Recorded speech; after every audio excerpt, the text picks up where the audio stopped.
Also, in today's community report, Clara, our resident sociologist, had some relevant things to say to the world. So this is my kitchen. You can even see that there is a fly trap behind me. That's something I would have removed if I had really thought about this, because that is disgusting. Right now I am roasting chicken to eat later today, and I feel like I need to justify that to myself and to the world, like literally to the world, because I'm live streaming. This song is called Asynchronous Ontology for Dummies. Circles. But I'm trying Round it up. to Go.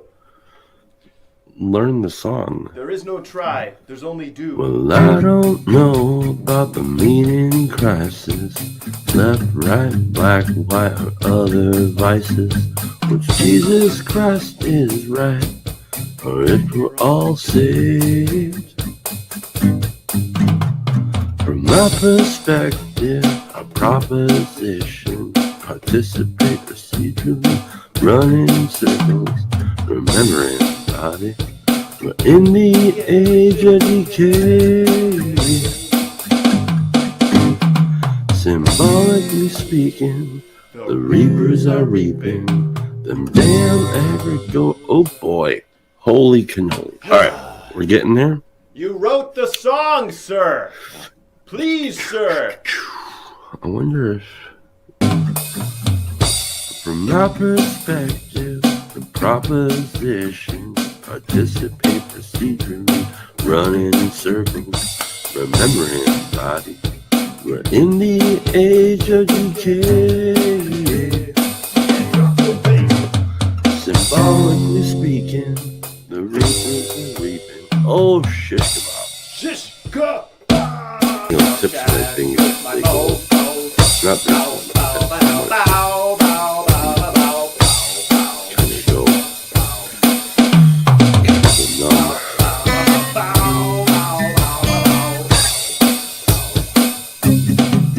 Here we go.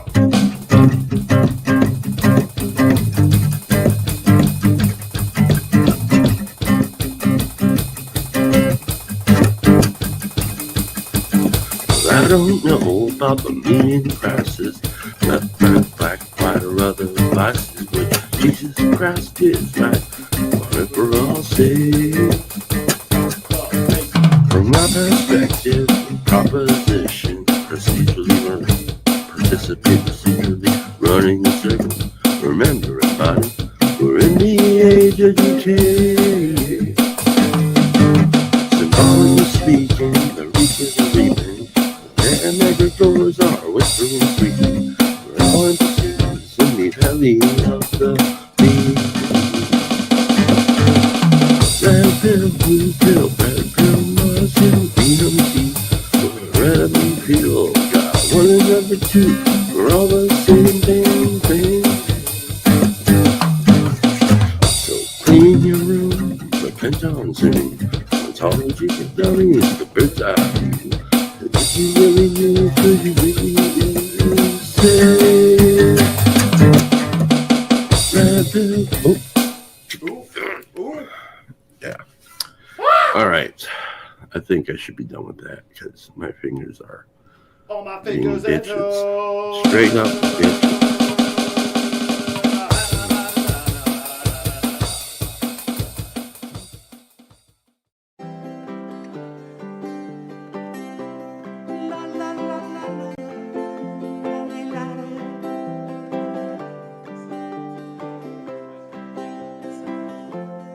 Even the sparrow finds a place by your altar.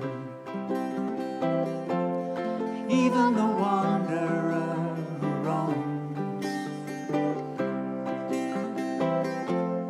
Even the fatherless is embraced by the Father. We're coming home, coming home. We're coming home, coming home. Even the sparrow finds a place by your altar. Even the wanderer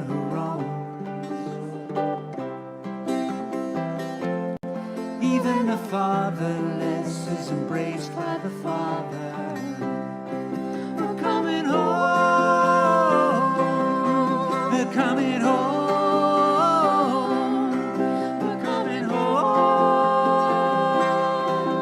Coming home.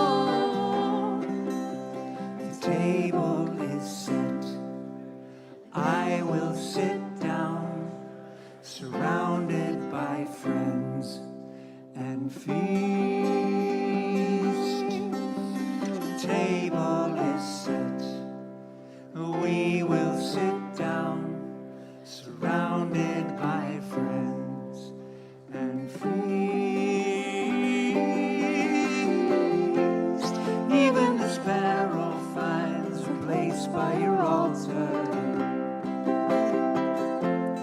Even the wanderer who roams. Even the fatherless is embraced by the Father. We're coming home. We're coming home. We're coming home. Coming home. We're coming home. We're coming home. We're coming home. We're coming home. Coming home. The table is set.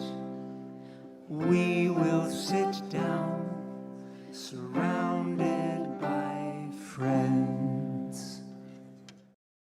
All right. Good morning, good afternoon, and good evening. This is the Friday live stream. We do it estuary style. You will see what estuary style looks like in a few minutes if you're here for the first time. If you're wondering how the people who got on here,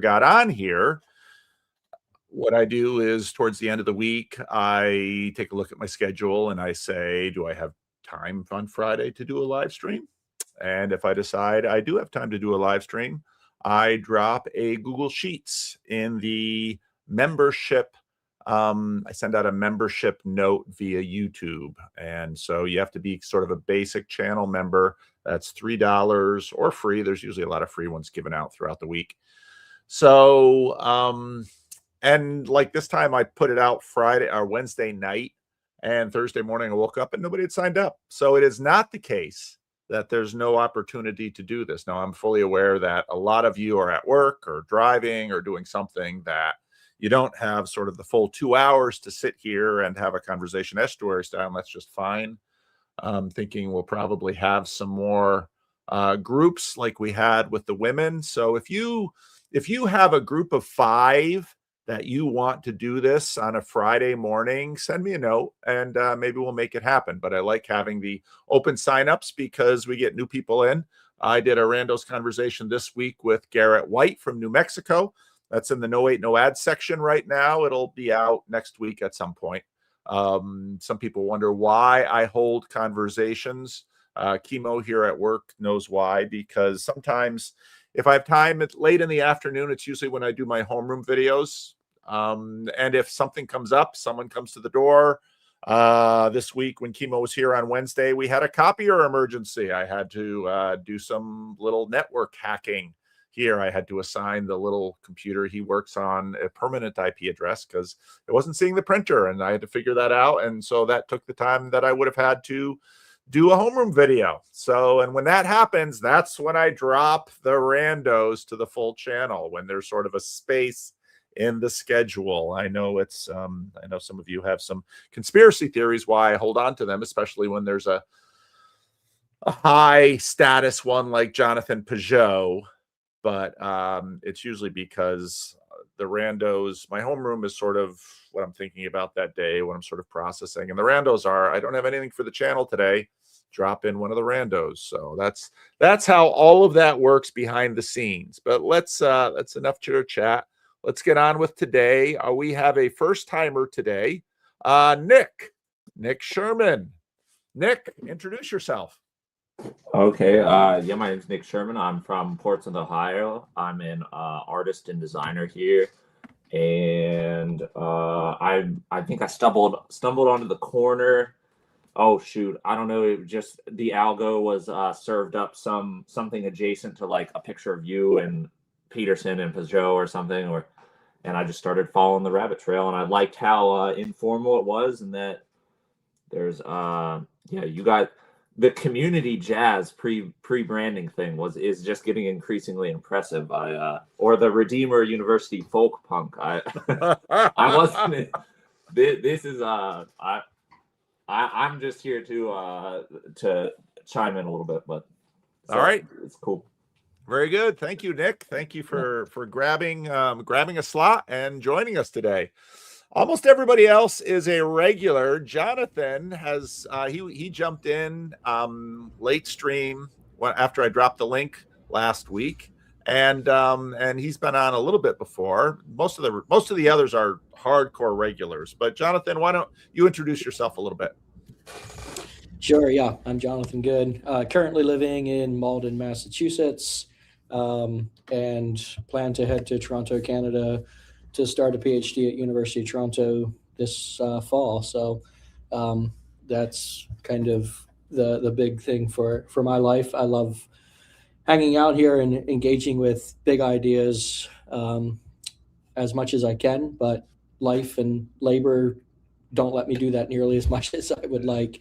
But yeah, decided to grab a slot for this morning and see where it goes. All right, Jonathan, what are you gonna get your PhD in?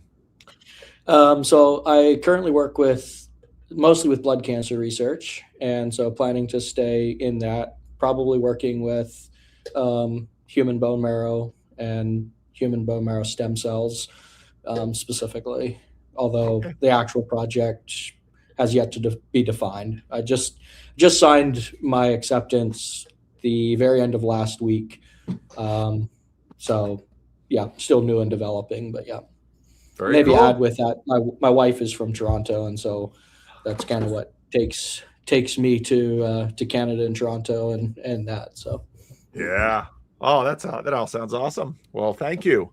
All right, boy, it's tough to know who to bring in next. We'll probably we'll work backwards to the OGs. So let's bring in Mark D. Parker. Mark, you've been around the corner a while, but probably not quite as long as Sartori or Luke Thompson. So I don't know, anything you need to say to introduce yourself? You're a regular around here. Yeah, maybe this will be my very last one, though. I won't take up any more slots, at least for a very long time. No, I don't. I basically what a lot of the regulars do is they sort of hold back, and then if they see the slots aren't filling, then they jump. Well, that's kind of what I did this time, which is exactly perfect. Okay, because I was like there, and it's like there's still. It took a long time to fill up, but Luke was there, and then Sartori was there, and I'm going, oh, I can't let those guys have the stage all by themselves. They'll eat these poor kids alive. And you being so winsome, you'll allow it to happen. I'm here to protect the little ones. In Christ. Oh, wow. Thank you, Mark. Actually, Mark and Mike were both part of the now legendary estuary retreat at my sister's place a few years ago, and that was an amazing time, and we really had an amazing group. And so we had a bunch of high profilers here, and then some people who are never on the channel. I really want to do another little retreat like that again, but I get 4 weeks of estuary Sundays, and so if there are a lot of big conferences, I can't always do a little retreat. But Michael Sartori, how do you want to introduce yourself? Hardcore regular, as you put it. That's fine. Yeah, he is a hardcore regular, and also probably the most OG of the bunch. Also very hardcore regular. Luke Thompson. Hi, meow meow. There we go. We got a meow out of Luke. All right. Most of the regulars know how we play this game. We play this game of figuring out what we're going to talk about by using the estuary protocol. And so we've just satisfied the first round, which are introductions. And the second round, we are going to pitch an idea to the group. It could be an intellectual thing. It could be a contextual thing. It could be a personal thing. It could be an estuarial thing.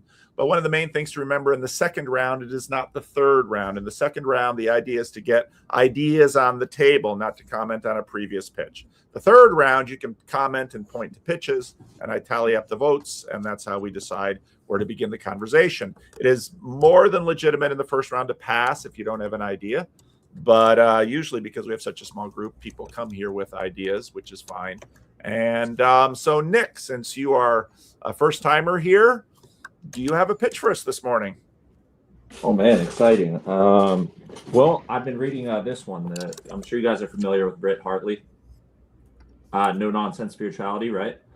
Paul, I don't know if you've had maybe you'd had a convo with her, but okay, yeah, I'd love to have a convo with her. She's the spiritual atheist lady, and I wouldn't describe myself as that, but she's so sincere, and she came out of Mormonism. Just for a quick context, she came out of Mormonism, went hard nihilism, like kind of involuntarily, like what happens to some people when they deconstruct. And it's kind of just like there's cognitive dissonance, and the dominoes all click together, and then the whole tower falls. And I hadn't experienced something like that with the void. And anyway, my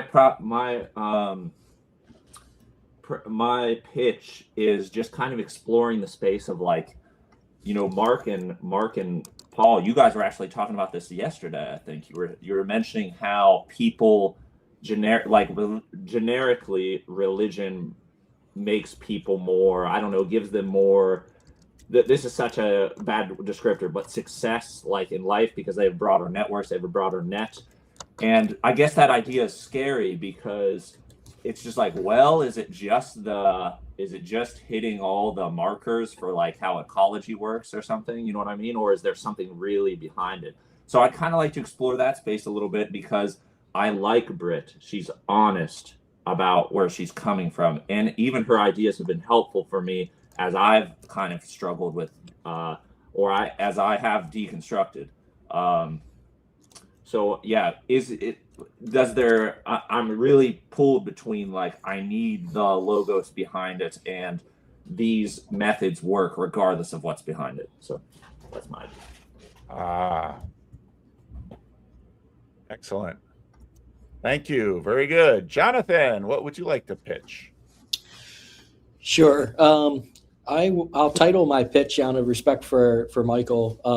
I'll title it Tense Among Temples.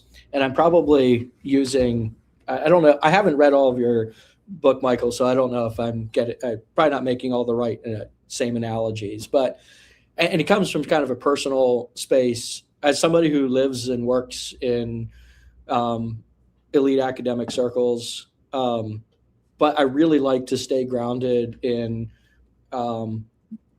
circles like this where just random ideas can get talked about and there's not any pressure to perform in that sense. And I think a lot about like how to bridge those two spots and also how to bring some level of at least places of relational strength in some of these academic institutions. And so I'd like to talk about how do I learn well how to pitch tense among temples in that sense. I'll leave it there. Excellent. Thank you very much, Jonathan. Mark D. Parker, do you have a pitch this morning? I do, but I think I'm going to pass just because Nick is close enough. I think I'll defer. Very good. Michael, do you have a pitch this morning? All right. So my pitch, somebody had posted on X or whatever, a observation that I think that it was obviously what they were trying to say, but they picked the worst examples because they tried to say that Jesus was more like Andrew Tate than he was like Mr. Rogers. And this is like a Christian like masculinity guy. So he's trying to like say, like Jesus was masculine, which I agree. But I feel like those are very, very bad examples because Jesus is such a mysterious figure because there's so many different versions of him. I think probably the most versions of him. And I have not published, but I've been writing something and researching something, even to say like, could he be perceived as like a pro-Roman guy? And I think you can make a case that he was at least like hey, those Romans are doing some good things. And but then just thinking like there's hippie Jesus and like magician Jesus, and I have kayfabe Jesus in my book. So and what I was thinking is that because he has the ultimate, I guess you'd say the highest degree of integrity between word and deed, that anybody can look at whatever they know as true within themselves, and they can project it onto him, whatever kind of framework, and it'll actually stick pretty good. And so I thought the examples was really bad because I think Mr. Rogers, not an aggressive guy, but I think someone who had a lot of integrity, which is why I think like children and like special needs people really cling to him, because they could sense that that's how he lived. Whereas Andrew Tate, I think, has probably the least in the amount of integrity. So that's why it was a bad example. But that's the pitch. Is like, if you have integrity, the more integrity you have, the more varied your perception other people can perceive you, and it'll still make sense. And maybe that's what Paul was talking about with being all things to all people. Awesome pitch. I love that pitch, Mike. That's awesome. All right, Luke, do you have a pitch for us? Yeah, I do. But I really like all those pitches. Mine's probably could be close to Michael's. I've been thinking recently how I think Jesus's teachings are, and not exclusively his, but his especially are the most super salient or condensed, simple and profound teachings that you could ever have. Like, I have an example. Like I've said, like, render unto Caesar what's Caesar's, and unto God what's God. Says about everything you need to know about politics. Just unravel it. Or, but the example I would most want to talk to illustrate it would be angry but do not sin. So I'll leave it there. But I like a lot of the other. What gospel book is that found in? Is that not Jesus? Probably not. Sorry, you got to be careful doing that around pastors. So can you condense the pitch for me in one sentence? What's your pitch? Just the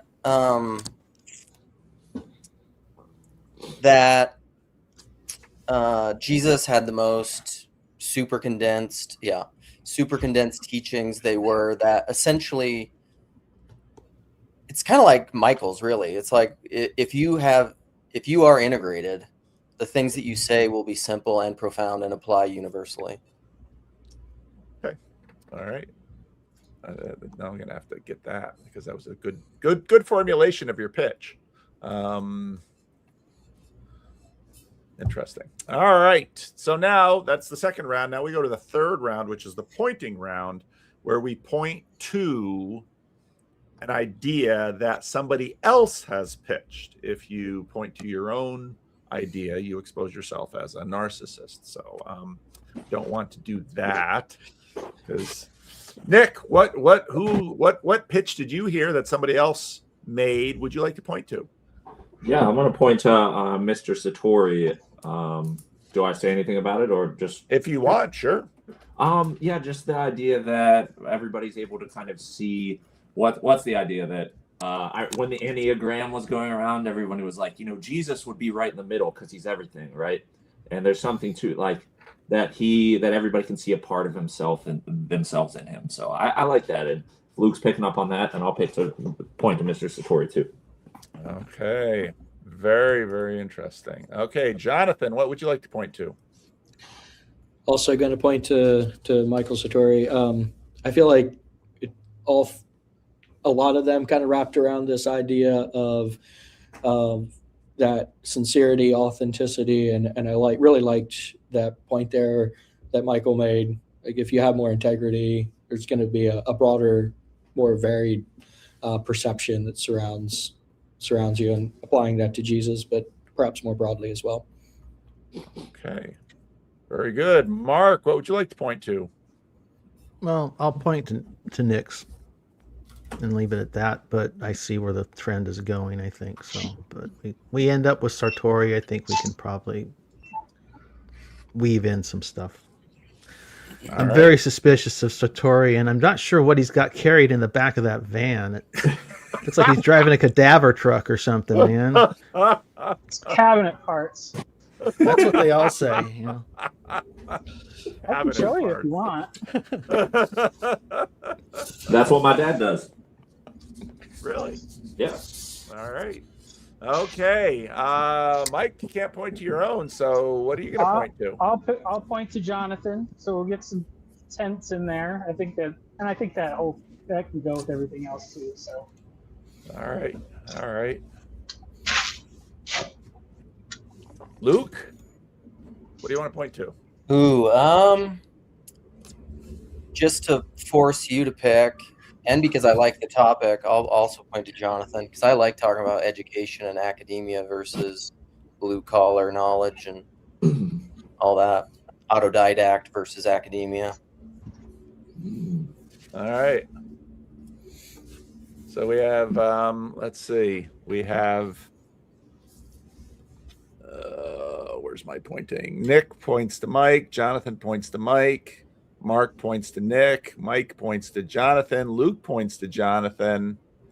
Just to make sure that everything's all even, I'm going to point to Nick. Even though I really liked Mike's pitch, and I think the conversation is coalescing. I have been thinking a lot about generic religion because, again, I finished the An Hersey Ali Infidel book, which I really enjoyed, and I wanted a, I've been interested in sort of real life accounts of people's experience with other religions that I don't have a lot of personal experience with. And of course, Islam is a major world religion. And so Ayaan Hirsi Ali's book was very interesting in terms of, there's some real overlaps between Islam and Christianity, obviously, because Islam imagines itself as being sort of an outgrowth of it. But I think there's a lot of commentary it's more of an outgrowth of Judaism, ironically. So, but you could just see, even with Ayaan Hirsi Ali, for a long time, she sort of maintained her identity as Muslim, really until 9/11 and her desire to protect women in the Netherlands was too strong to sort of allow kind of the continuation of Dutch respect and sort of looking the other way as girls and women were beaten and killed in the Netherlands in the name of Islam. So, but at the same time, these religions would not be as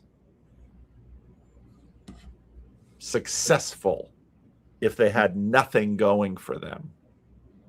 So this is an argument I use with Sam Tiedemann with respect to the Trinity often. So we're sort of all over the place. There's no clear winner, but I think we do have a sense of overlap. And there is sort of a Venn diagram common space between Michael's Jesus as perfect projection screen because of his integrity, which is a super interesting idea. And this idea of,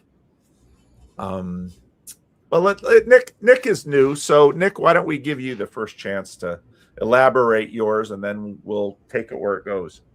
Okay.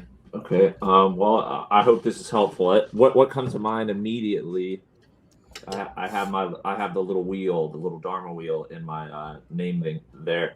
And really, I encountered it from a more Western. Well, I don't know if you'd say Western, but the interpretation of the Buddha, that the Buddha's teachings in the Eightfold Path, that blew up and literally changed how I thought in the last year, because I was seeking, and I'd had that void experience. And then I read the Buddha's story from Vervaeke. It's in Awaking from the Meaning Crisis. And he explained the Buddha as, I guess, a person that had a realization of, I guess, how the harmony of the world works. And I had come out of, I guess, I was a pretty, Luke, for some reason, I've heard at least once that you probably wouldn't like this, but I was a ardent evangelist. I was a street evangelist, okay? And I couldn't, after a while, I couldn't carry the weight of that. I literally couldn't carry the weight of it. And so it kind of collapsed on me, trying to save people from hell, stopping work in the middle of the day to go to Kroger's to talk to people about hell. And when I heard the Buddha story, I guess I'd realized that I was way too high strung, okay? And there's the story of how the Buddha even came to the realization of the middle path as he heard people coming down the river, and they were saying, no, that you can't, they were playing an instrument. You can't have the strings either too tight or too loose. And then he had that awakening moment, okay? And he knew he would forget that. Just like when we have an insight and we are just like, why can't I keep that readily in the forefront of my mind? Like how I felt right now about how important family is, or how important important love is. So he constructed the Eightfold Path, this is my crude version of it, to always keep him in that awakeness. When they asked the Buddha, are you a man?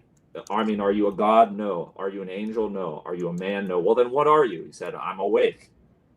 And it seemed like, according to Vervaeke, the Buddha didn't like any highfalutin metaphysical explanation. He preferred to avoid that. He wanted people, I guess, maybe to have that simple awareness, or in my little exploration of Zen, of the guy that brought Zen to America, his name's Suzuki. In his mind, the Zen master is the person on day one that can, I guess, that can sit down, take a deep breath, and just totally unpretentiously focus on the moment or something. He thought the Buddha would like the bad students the best. And where I'm going with all this is that that unmetaphysical kind of explanation of how to use religion, how to use the tools of religion, and all the different tools we can use. I think, okay, it's no nonsense spirituality. All the tools, no faith required. That's the idea, I think. And I've experienced the benefit of that, but in the back of my mind, I'm just like, well, there's an intelligibility. I don't know if it's enough, and I don't know that I believe there's more. But now my understanding of that, my clarity of that, has really been shaken. And so I guess I'm wrestling with, I've just been wrestling with that. I hope that helps for some background, guys. I know I brought in a lot, but. Mark, I'm really curious what your thoughts are on that, because Mark has extensive experience with some of this. That. Yeah. It's still with me, man. Still with me. No, it's I didn't expect to talk about Buddhism today, so this is a twist. Where I'm at right now, I'm still hung up with the Apostle Paul, who says that which is not of faith is sin. And when you use the phrase, Paul, generic religion, in my mind, I went straight to, oh, that's demonic. I think most generic religion is demonic. Now, can I support that? I mean, that was kind of my intuitive response. I'll have to chew on that for months now that I've said it, but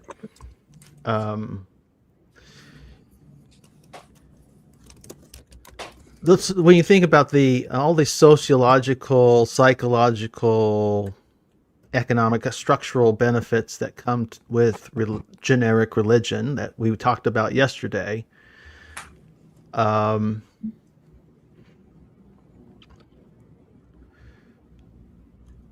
Jesus doesn't offer any of that. Let's go with him to Jerusalem so that we may die. You know, the Apostle Paul, Philippians, and let your mind be like that of Christ Jesus on the cross. You know, he did not esteem his position with God, but condescended and became helpless. So I just, in my mind, I just, that's kind of my initial response. So yeah, I'll leave it there. Get other people space. It's so interesting because a lot of people, in my experience, I just finished watching really amazing conversation between Ethan Cawhey and Neil Daedalus this morning. And one thing is true about this TLC space is that there's so much energy from the whole evangelical Christian deconstruction thing in this space. And many, what has provoked a lot of deconstruction, I think, in people is that they, usually from a fairly young age, saw themselves as really zealous for the Lord in whatever sort of little Christian segment they were in, Southern Baptist or what have you.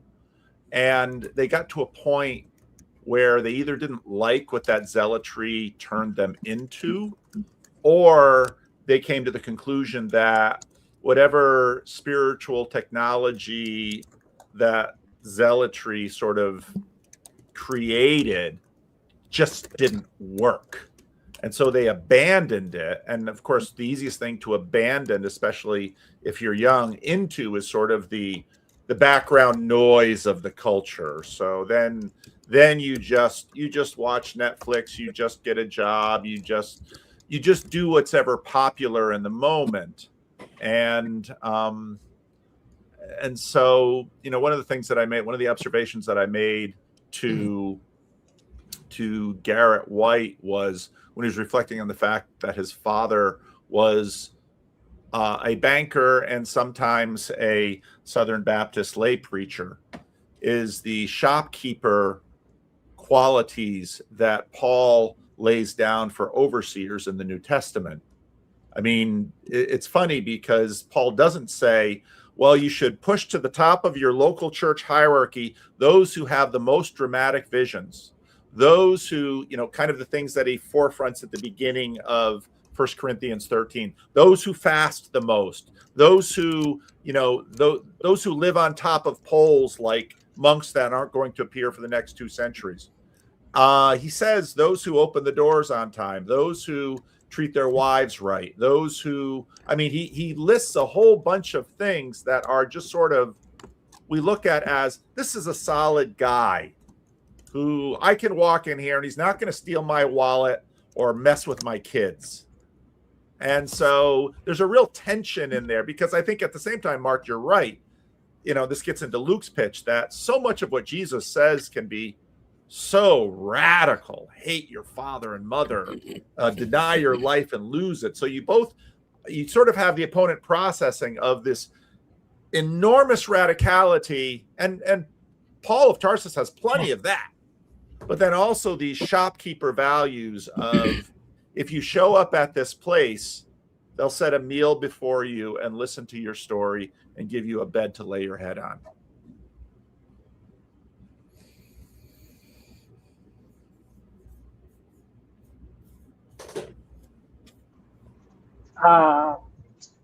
You know, the thing that was striking me is, you know, with Mark saying that the generic religion sounds demonic, is probably always true in some sense and like always false, because, you know, because we oscillate between these different forms of religion where sometimes we have the as a culture or whatever, pick a point in history, we have the common sense religion where it's like, yeah, obviously you just do all this stuff, and then that leads to this complacency where you don't notice corruption sneaking in, and then you need like the zealotous prophet to come in, and the ascetic who does all this wild stuff to shake things up.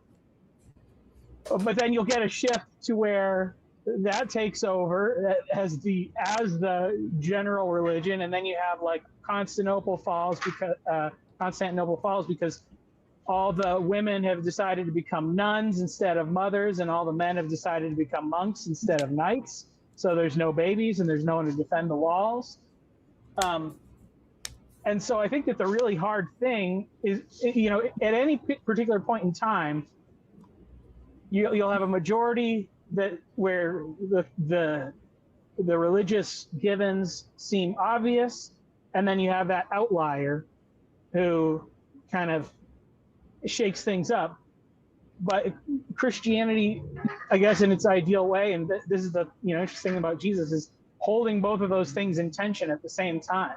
You should always focus on the mean, on the common sense, the common values, but you have to also not persecute that zealot as like a heretic, because once you do that, then you start getting into trouble. And so it's like, how do you maintain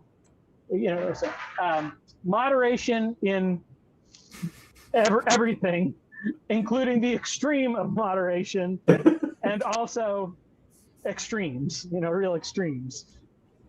So there's a few things I want to bring in that I was thinking as people were talking. So the generic thing being demonic, there's a quote from Father Stephen Freeman that I really like in a conversation with Peugeot, where he says, "Nothing exists in general, it only ever exists in particular." There is no generic religion because it's embodied. Where would the generic religion come from? I mean, it doesn't exist. It always has a history. It has an instantiation. It has something that it's coming from. And then the other thing that I often think of, we've talked a lot about in the corner, Nate, Heil, and we've had a lot of conversation on Grail Country about this, that Christianity, I would argue Christianity always has been the religion that isn't a religion. And Jordan Daniel Wood will talk like Christologic of the identity of identity and non-identity. So whatever, and what that basically is, the last piece I would bring in is Higher Mark Damascene, who was a acolyte and student of Seraphim Rose, wrote a book called Christ the Eternal Tao. And in Chinese, when you translate the word became flesh, the logos, you translate it as the Tao, which is order, chaos, light. I mean, it's the Tao that can be named is not the Tao. And that's who Jesus is, but he's a person. He's historic. He's embodied. And when we follow him, we are incarnating his spirit in our bodies that has a history. There is no generic. It is instantiated and also universal. Yeah, I think the embodiment, and then bringing in the relationality thing. I think, to your point, Michael, I think one of the things that helps us to hopefully achieve more of that mean aspect is by having relationships. And I think I've been really blessed to have relationships with people that are on kind of both ends of that spectrum that you mentioned within Christianity, and I think that helps to keep some of that balanced. No, it doesn't answer everything, but I think the more you can keep Christianity embodied, the more you can keep it relational, the less it becomes just a generic religion packaging, and the closer it is to the real Jesus, I think. And the problem is there's always the Christ, anti-Christ dynamic. You can, people say they're Christ and act in the opposite way. Mm-hmm. And so then they are Christ in name only. Mm-hmm. But then their instantiation is a lie. Their life is a lie. And definitely in the relational aspect, sometimes that can be really, really hard to actually discern. been through some circumstances in the last few years where it's like it is really hard to discern what's Christ and what's Antichrist in these relational dynamics. Man, I'm really vibing too with guys. That's also rich. What Mr. Sartori is saying there about, well, shoot, yeah. I wonder how much if there's how do you hold space for the margin, and like if Paul's talking about the day to day, Paul, how do you hold space for the margin? There's a good book called Gray Matters on like artists in the church and stuff, and that tension between preachers and artists. Well, not specifically preachers, but you know what I'm saying, like the typical structure, and then the guy up on the pole that needs to bring in the insights and stuff. That was well said, Mr. Story. And then Luke, shoot. The two quotes came to mind when you were talking about Christ, the eternal Tao. First of all, that's all incredibly. I hope it funnels like that. I hope that it's the true myth. I hope that it's people become pagan before they become Christian again. But I don't know if there's really a lot of channels out there in the world. Maybe that's what's happening with Estuary, where people can like walk that journey and people be okay with it. You know what I mean? At least not yet. Guys, that's all great. It's a huge plug again for that Neil conversation with Ethan, because they talk about deconstruction there really well. And because I think that's what deconstruction is.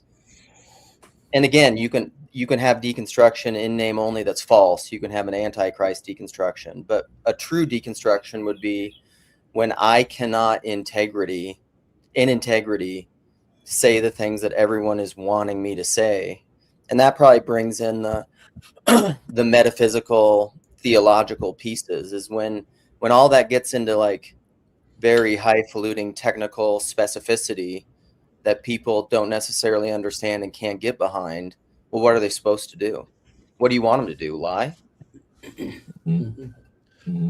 Life is made up of, when Nick was talking earlier about this idea of living moment by moment in the extreme or in the ineffable, most of life is decidedly not there. Now, if you're a monk, I mean, one of the interesting conversations I've had with Martin Shaw, one of his critiques of what he sees happening sort of in the online orthodoxy space is that everyone wants to be a monk. And he makes the point that monks are, in cultures that have them as an integral component to them, monks are always exceptional people. That's where you have sort of this classic, as Charles Taylor calls it, two-speed religion, where you have the mass of normals, and then you just have this crust of spiritual athletes who are sitting on poles or meditating in rooms or, starving themselves to extreme. But everybody else is, and of course, part of what happens in the Protestant Reformation is that there's an attempt to sort of sync these two. Protestants want religion to be one speed and more universal and ubiquitous.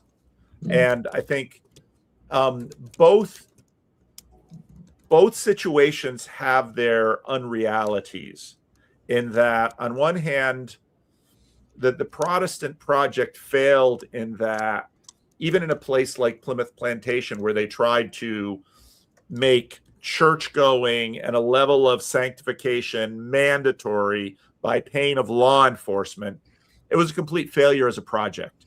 And part of the reason they left England is they wanted to try that project. They wanted to have an open space where the civil authority and the religious authority could really be the same. And that failed. But the tensions of a two-speed society always remain two, because the question was, and Luther has this, Luther, of course, leaves the monastery, marries a nun, and in a sense, the monastery is replaced by the nuclear family, which, to the degree that it's the nuclear family or the extended family, you get into much older modes of let's say hearth and heart.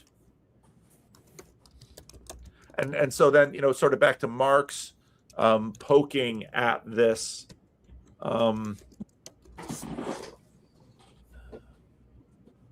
it's so hard with Jesus, because Jesus, again, kind of back to Michael's pitch, if you want to say Christianity is pure nosebleed spiritual athlete asceticism, you can point to Jesus. But if you want to look at Christianity as the kind of life that can make a family work, you can point to Jesus. I mean, Jesus on the cross takes care of the dilemma of who will care for my mom, and the church is the family. So, Jesus is so, I got to bring Michael back in.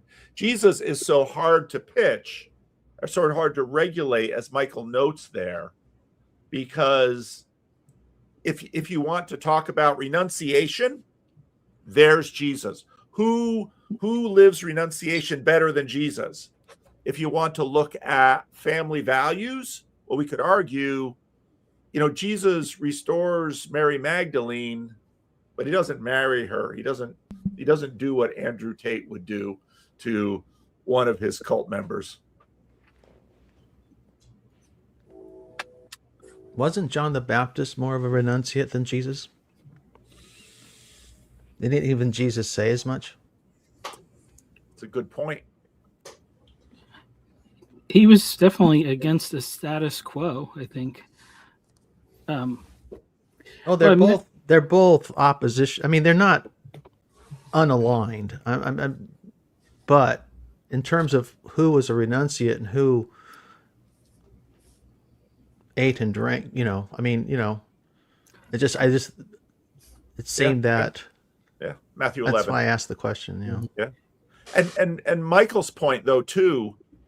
Part of the reason Jesus was, everyone hated Jesus, except this little core of people who really liked him but didn't understand him. and John the Baptist. I'm sorry, Paul. Yes. And John the Baptist was a kind of religious entertainer. Yeah, people went out to watch him, kind of have the experience. So much so he's kind of Herod is reluctant to kill him because he likes having him around, even if he keeps him in a cage. And I mean, but Jesus, man, nobody wants to keep Jesus around. No. And he's soft on Romans, but he's too scary for the Romans.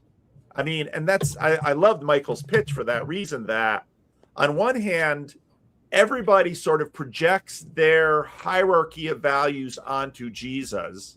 And I see that all the time culturally. And then I say, have you read the Gospels? Claire in the comments made the point about the Sermon on the Mount, which is part of the point that I've made about it. People are often like, the Sermon on the Mount, those values of the Sermon on the Mount. And it's like, have you read that? And then I point to Virginia Stem Owens, when she was a Texas A&M English teacher. She just handed out the Sermon on the Mount to her college freshmen and said, write a reaction to this. And most of them couldn't stand it.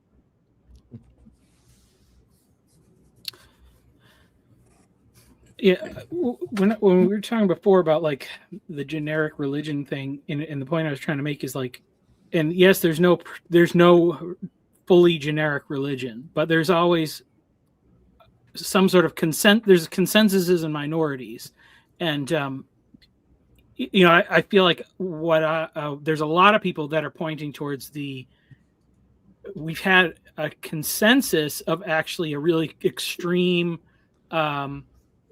like zealotry. We don't see it always as religious because it's taken the form of ideology. It's in the politics.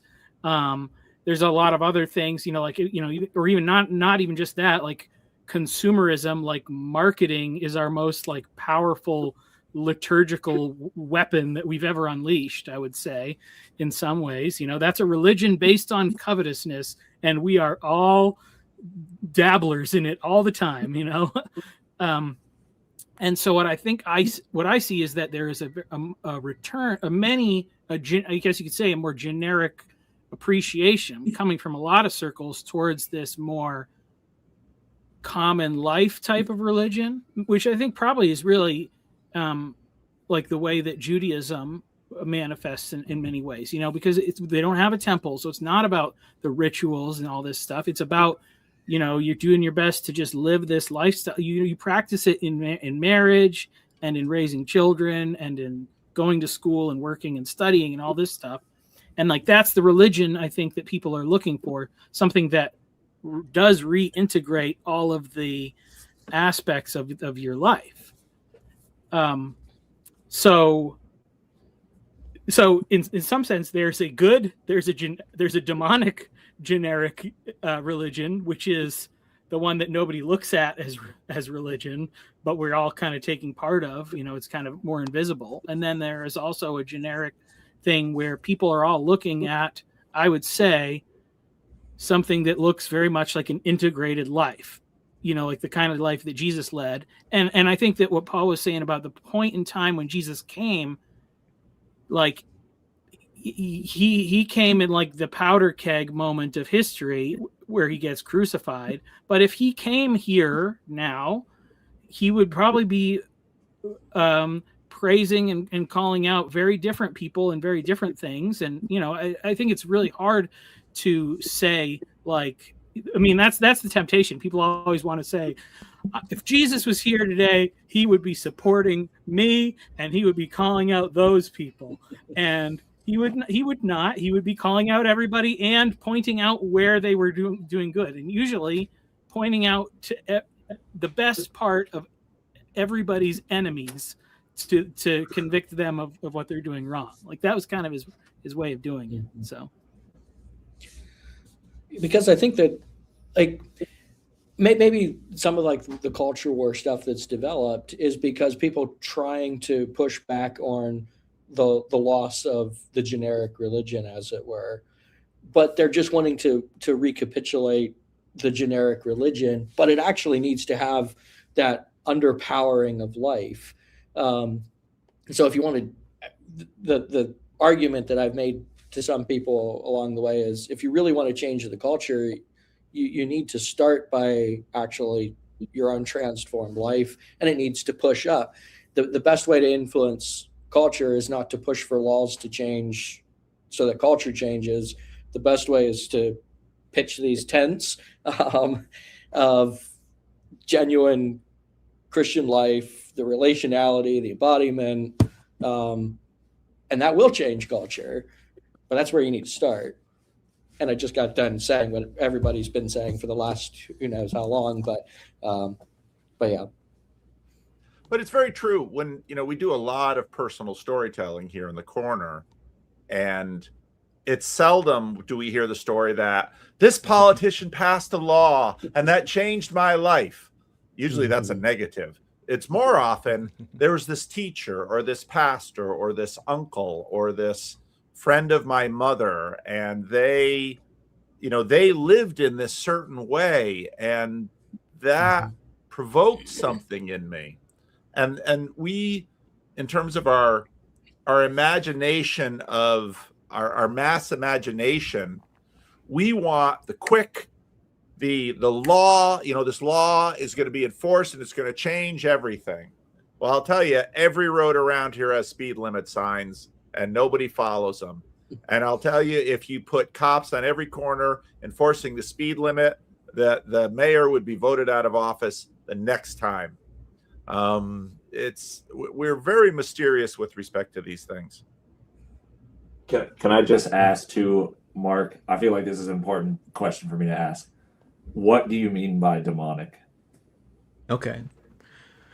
What was going on in my mind was, you've heard me say before, if anybody's watched my channel or even these live streams, it's just like I'm a big fan of church ladies. I think, little old church lady religion, they can be the heart and soul of any religious community, Christian community. Great. But let's also remember that it's the little church ladies, the faithful little women who are very quiet, out of the way, but they're just kind of the pillars of the society who enable female genital mutilation in Sudan. I mean, it wouldn't happen without the women, and particularly the older matriarchal types. I can't, I have a real definition. You know it when you see it, right? I have no problem calling that evil, or demonic. Paul mentioned the Aztecs, right? The Aztecs, their religion worked until it confronted Spanish Catholicism, and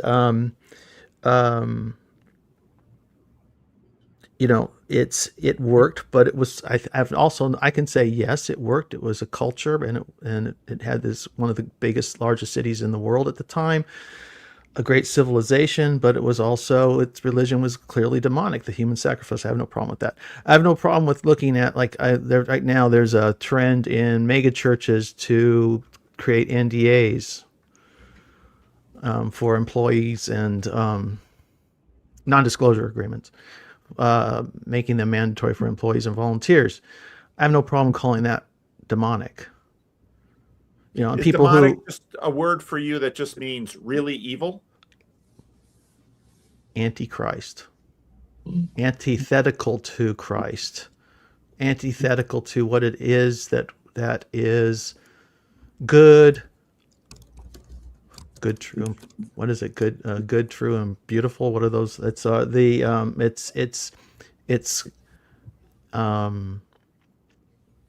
protective of power. It's woe to you, scribes and Pharisees. I mean, it's that generic religion that's everywhere. But it's Christ preached against it, and it exploits the weak and the poor, and it ruins lives. Luke said there's no such thing as generic, yet we know what we can look at. Commodified. Maybe you could call it as commodified religion. What is generic milk? It's a commodity, right? It's all the milk is gathered from all the farms in a region and collected into great big stainless steel containers and then dispersed throughout and sold in what's called generic cartons everywhere around the region. It's mixed up and just kind of sold as a generic good. And yet could you call that mammon milk instead of God milk? You can't pull on these threads too hard because my blanket's pretty loosely woven at this point, Paul. But that's what I mean. Like, God milk would be local from a farmer, that's alive, that gives life, that's full of nutrition. Okay, let me put it this way. How many answer the question with a question.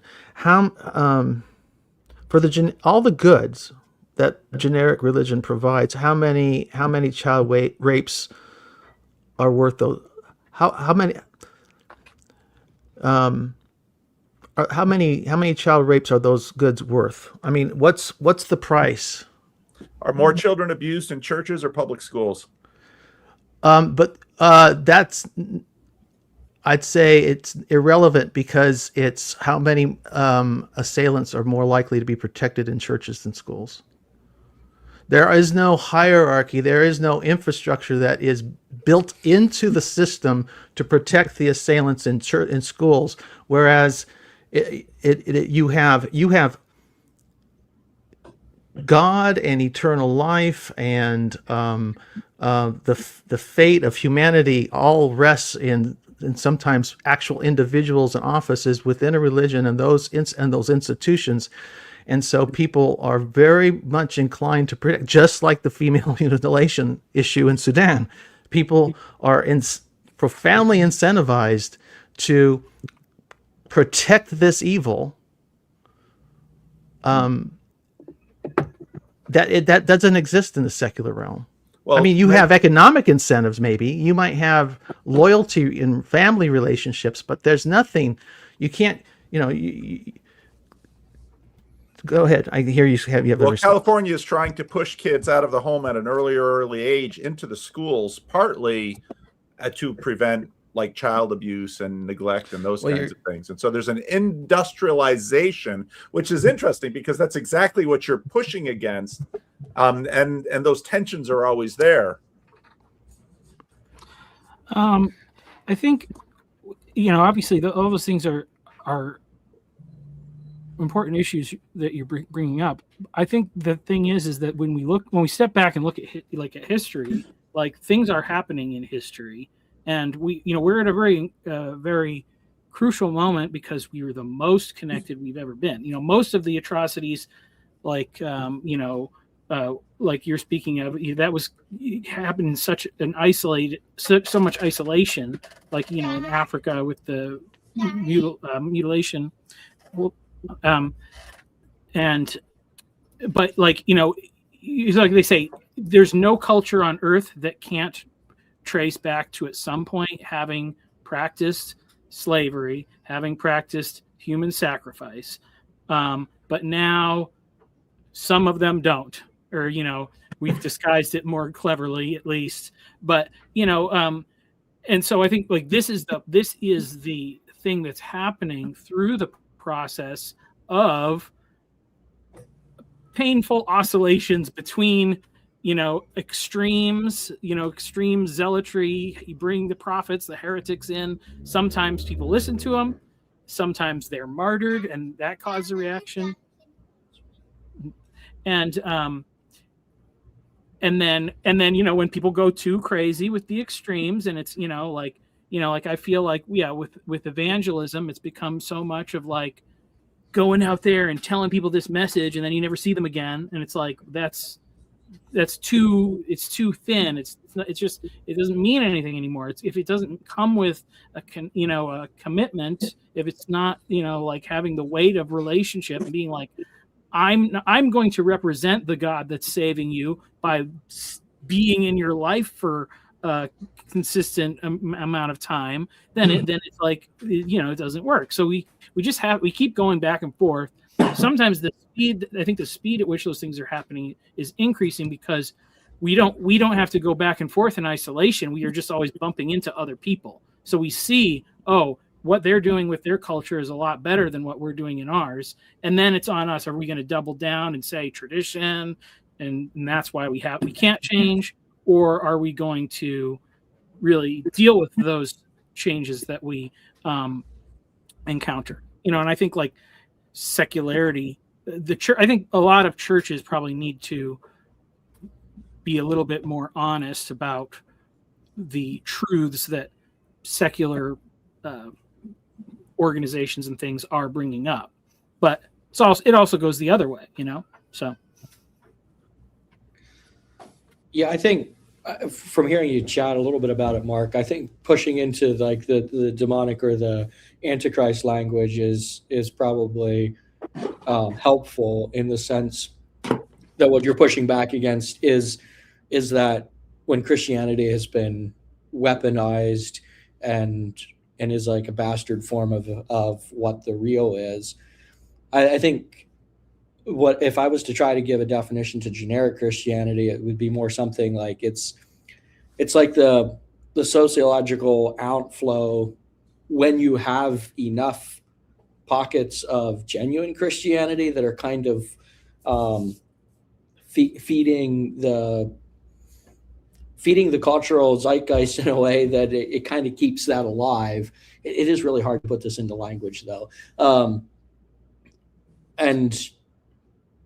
And yeah, probably the most detrimental thing, or the thing that has caused the most cultural breakdown of Christianity, at least in the West, has been those Antichrist forms of Christianity, where Christianity has done a tremendous amount of evil.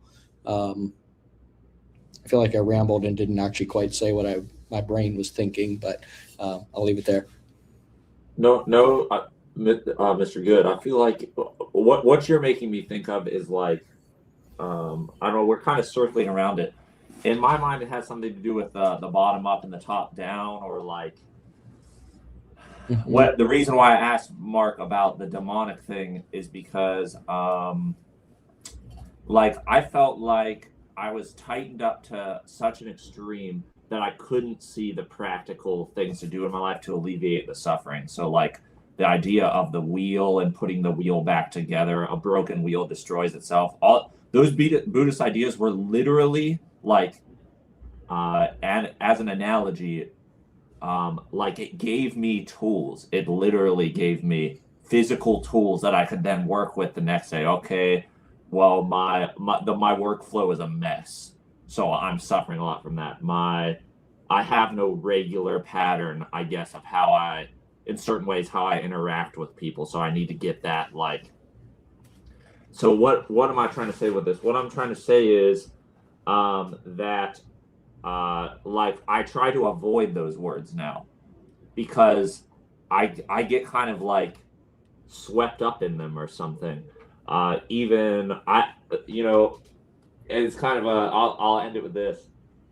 This was an insight too. Vervaeke was talking about Epicurus, and what the Epicureans, right? They were hedonists, but one interesting thing he said about them was you could just kind of imagine it like this. People are, Epicurus, what are you doing today? Are you just going to have sex and eat cake or something? Like, what are you up to today? And that famous quote from him would be him responding call no man a philosopher who does not alleviate the suffering of others. So it's like there's such simple things we can do. Even the Epicureans were after that. They were trying to eliminate certain pain from their life. That was like making them repeat the same trouble over and over. So now I feel like I've had to focus on the bottom up because I was so hard top down. Everything that was happening in my life was providential, and like there wasn't much I could do about it because it was God, So I hope that helps flesh some of it out. Thank you. Yeah.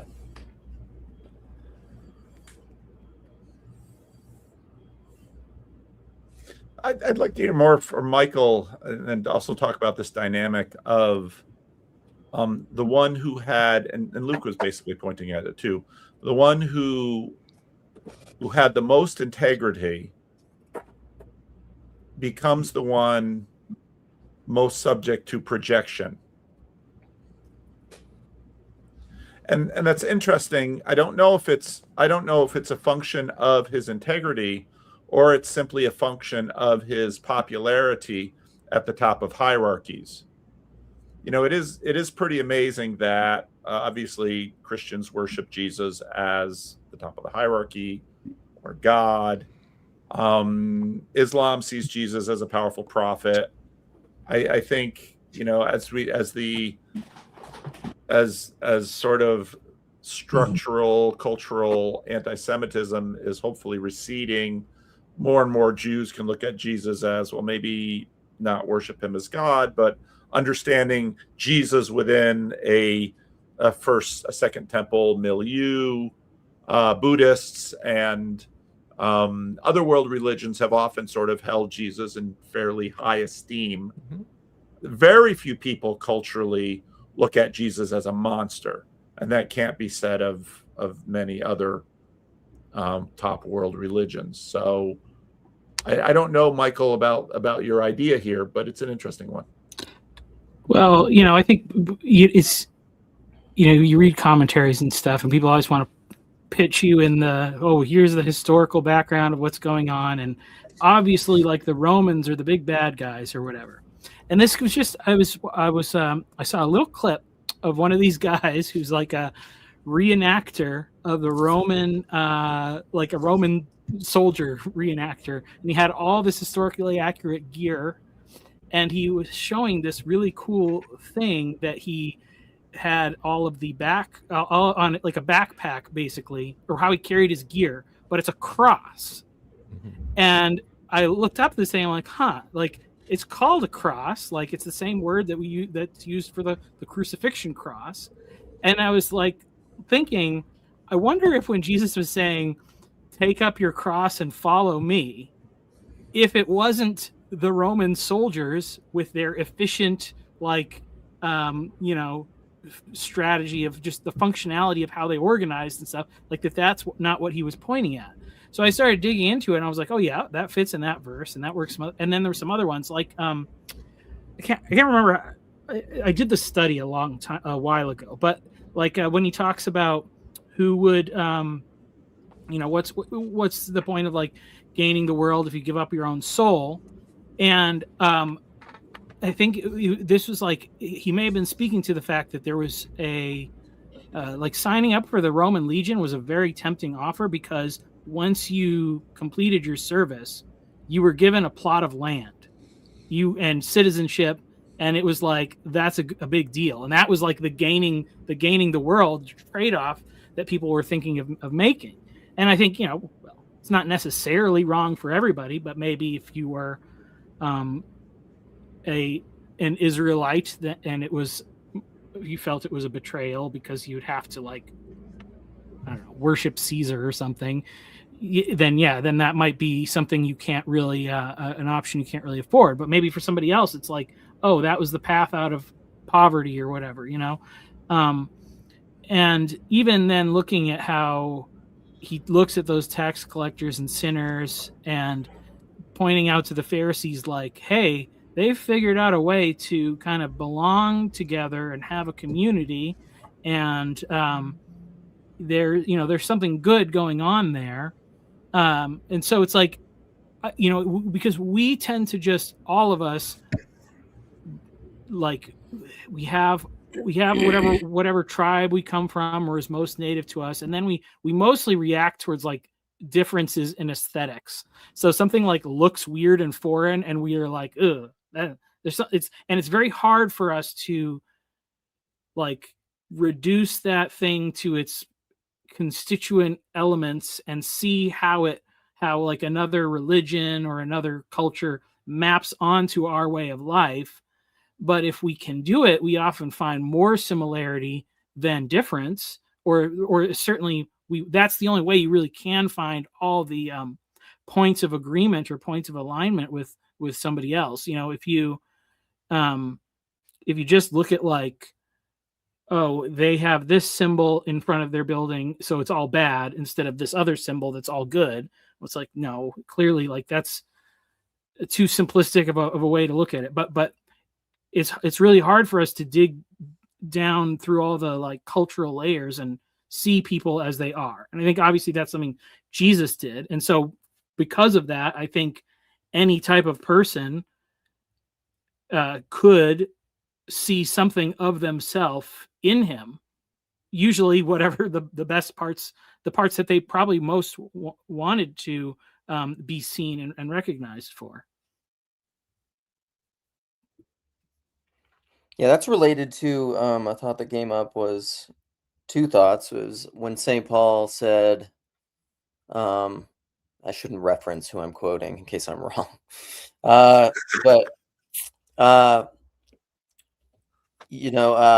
become all things to all people. Well, if you can do that, you can do what Michael's just talking about. If you can see in them the good, or as he would say, the divine spark, or whatever. If everything really is a relation and you're relating to that image of God in them, you ought to be able to see in some way in which they're living their life that would correspond to that.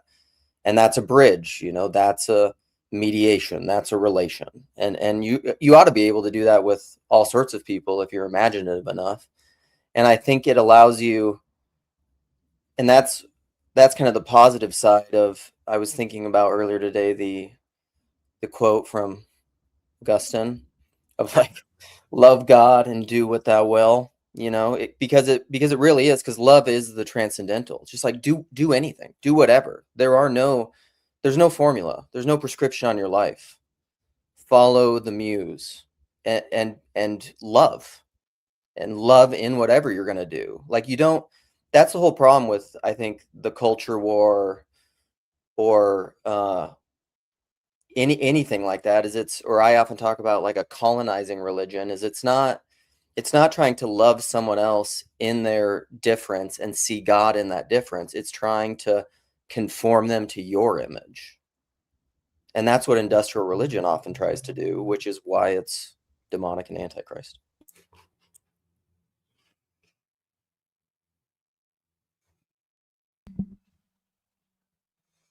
We have a calm group today.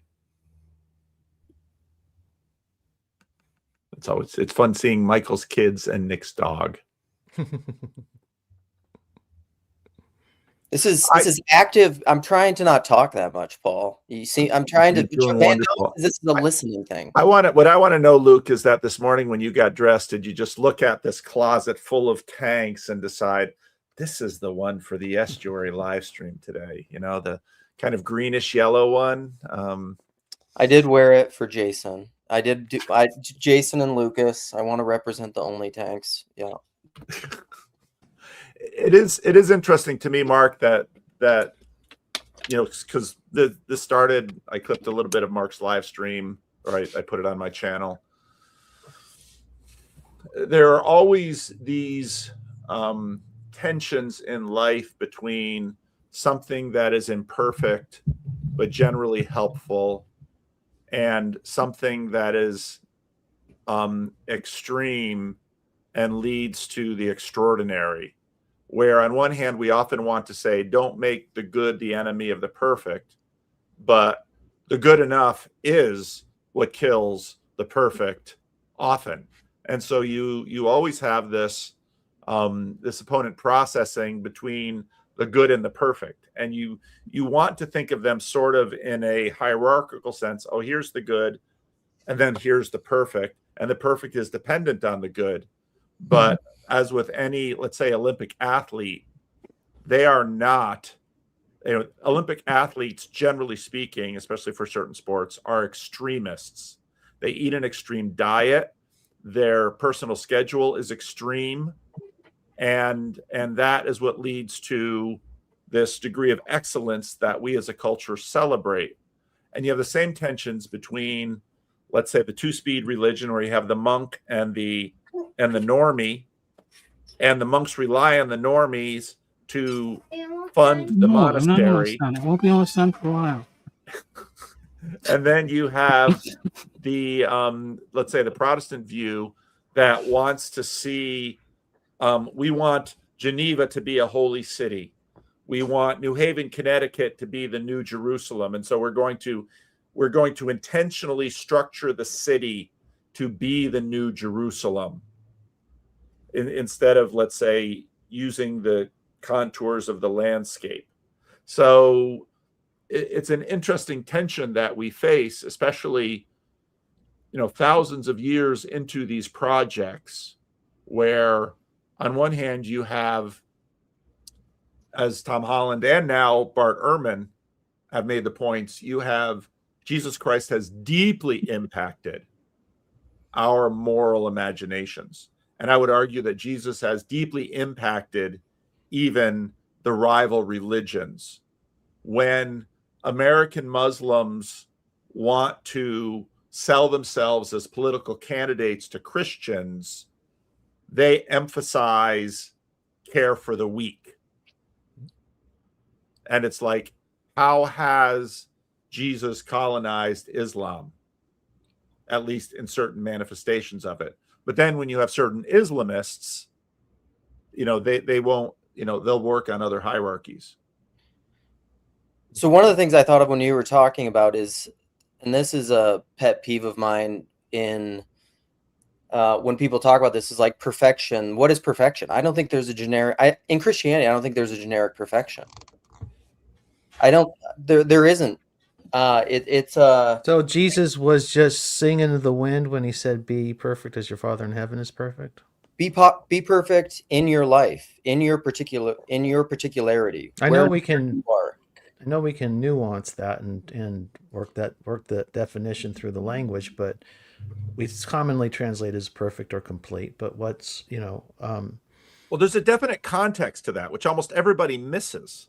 Okay. Because Jesus says the Father sends the rain on the just and the unjust, and sends the sun to shine on the just and the unjust. And then he says, be ye perfect as your Father in heaven is perfect. In other words, the context is on God's generosity to the sinner.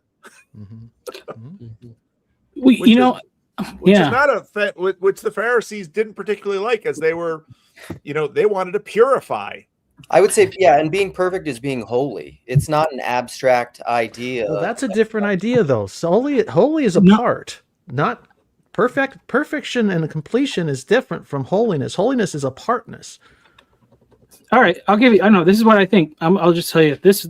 Here's the thing: you can be moderate in all the things. If you're going to go extreme, do it with integrity. Do it with that your words and your deeds match in perfection, and I think that's the way you can't go wrong.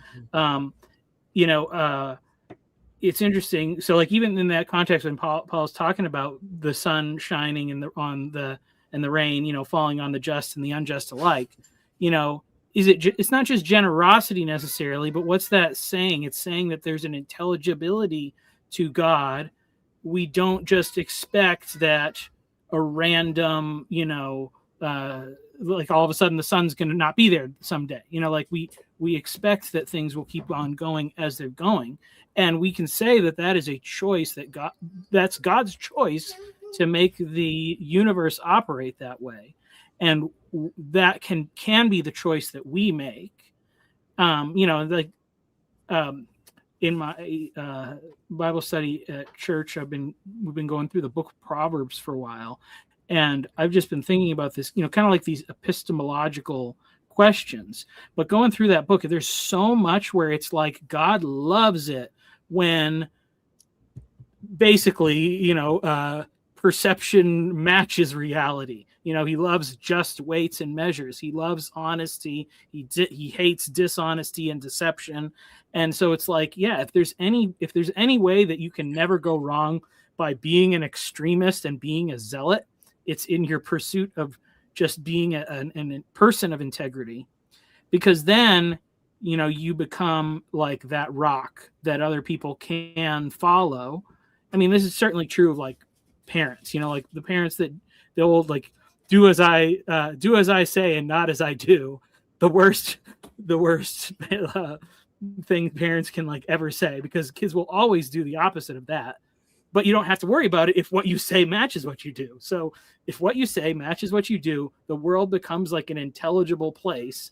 And it's really just when we decide for selfish reasons or whatever, any complicated reasons, because people have pain and trauma, but that we live deceptively, that's what breaks trust down.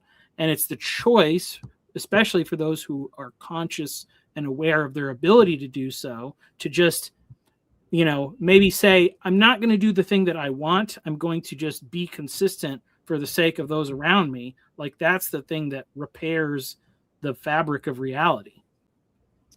Right. And then authority in a proper body, even like a family, then like authority and conscience are never in conflict. Because if you have an integrated parent who does what they say they do, even when they make mistakes and then they apologize and they're integrated, what are you going to rebel against? You're obviously going to submit to that authority because they're good in their particular thing. They're not living in some. I've been obsessed with this John Mayer lyric of like, who do you love, me or the thought of me? Anytime you split to like the thought of me, you're abstracting to some idea of what the person should be, some kind of perfection, rather than what the person is. And you can't love that person then. You love the abstract idea of them, and then you end up actually hating the real embodied person. And you think you're doing the right thing. Is that the song you were going to... Oh, go ahead. Sorry, Mark. I was just going to say real quick, is that the song you were going to mention, Luke, or was that a different one? No, that's a different one. I put it in the private chat. It's John. Okay. It's Joshua Luke Smith, Lucretius, because you mentioned The Void, and I love that song. Right on. Go ahead, Mark. No, I apologize for that. No, I agree. In the worldly sense, perfection, there's no such thing, and the pursuit of it is destructive, right? It's oppressive and all the rest. So in a sense, only Christ can actually give that command and give it any sort of weight. But when I think of going back to the demonic briefly, I think that where Jesus says, you will stumble. Some stumbling blocks will arise, obstacles will come, but woe to him who provides them, right? And that's the demonic element in generic religion that I see happening, is when whatever religion John Vervaeke was exposed to, he had to walk away from it to such a degree that at least for a period in his life, I don't know where he is right now, but he has said, I'm not a Christian explicitly. He's so traumatized by the experience. There are people who are so ruined and wrecked by the generic religion of their family. There's some physically scarred for life, some emotionally scarred for life. They can't even talk about Jesus. There are people who have had such horrible experiences with their fathers. The idea of God the Father is an emotional block for them. I've heard that said many times. So they can't even approach God that way. And this is what I mean by the demonic. I guess as you guys are talking, you're helping me kind of give some shape to what was just a kind of random thought. When you were talking about that, I'm trying to fill the space now, PVK. I'll talk a lot. Jonathan, you got to be assertive. We're all just really good listeners. I think we're all just doing great listening. Paul, PVK blew up that dam, and now Luke's rolling. Let's go, Luke. Let's hear it. Yeah, if you want me to pull the plug, here it comes. So my priest said once, and this was like a mind-blowing thing to me, because I think I've been learning this for a long time, the abstracted good versus the real good. It's also a Paralandra thing. I think of that. But he said there are many times he would not ask his children things because he didn't want to give them the opportunity to lie to him. There were times in his discernment, he knew if he would ask his kids certain things, they would want to lie to him. And so then he just wouldn't ask them. And I learned that and then applied that in my own life because those situations are obvious. There are so many times I could ask my kids stuff where I know it would put them in a position where I do not think they are ready to tell me the truth. And so I don't ask them. And I think that's like a proper exercise of authority. But like if I had a bunch of abstracted ideas of good and I'm like, no, I want you to tell the truth. And I want you right now to be at a place you're not ready to step into. That's just bad leadership. Part of, it's interesting that part of what we deal with in this world is how we have to feel about the accommodation of evil loss. Let's say, do we build the Golden Gate? When they built the Golden Gate Bridge, they assumed a certain number of workers would die. If you build a school system, you could probably figure certain percentage of school children will be molested. If you decide to have an army with jet fighters and helicopters, you can assume that a certain number of pilots will die in accidents. I mean, that seems to be a part of this world. If you have a certain number of children, if you had a lot of children, or if you're in a family structure with a certain number of children, you can imagine that a certain percentage of them will die before the age of 18 in different places of the world. So that is something of this world. And part of, to sort of go back to Nick's point, a big question of, let's say, generic religion is, okay, is it more helpful if children are taught that there is a God and a moral structure, and you should do what's good and you'll be rewarded, and if you do what's bad, you'll be punished? Is that better off than telling them no, even though once you sort of introduce this God who judges, well, now suddenly you're going to have a certain number of people who by virtue of personality, temperament, all of these things, that are going to get trapped in a purity spiral. They're going to get obsessive compulsive, and they're, in Luke's sense, going to be lying to their parents because they're going to have to conceal rather than divulge. Where it's funny because I've seen different parenting. I had one family of friends who they were very much New Agers, and so they never spanked their children. They never reprimanded their children. They never disciplined their children. You know, their children sort of ran wild in the neighborhood, and we all knew it. In the end, those kids turned out okay. They really did. But it's, you know, it's funny because we have these systems, and to a certain degree, every system and no system is going to have its percentage of casualties.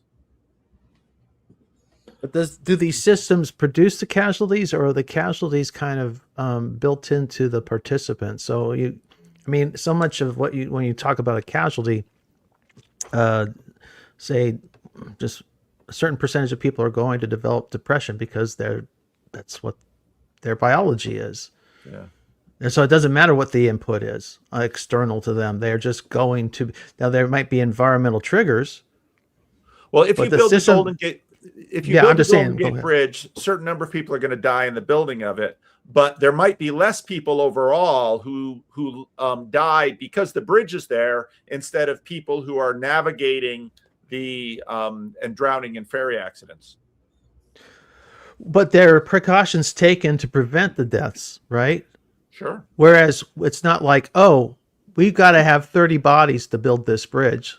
So the real old time religion would be, before we build this bridge, we're going to sacrifice 30 people, right, on the fire, and then we'll build the bridge. But so I understand your calculation that there are, risks and rewards that come with life. But in this world, but we don't necessarily say we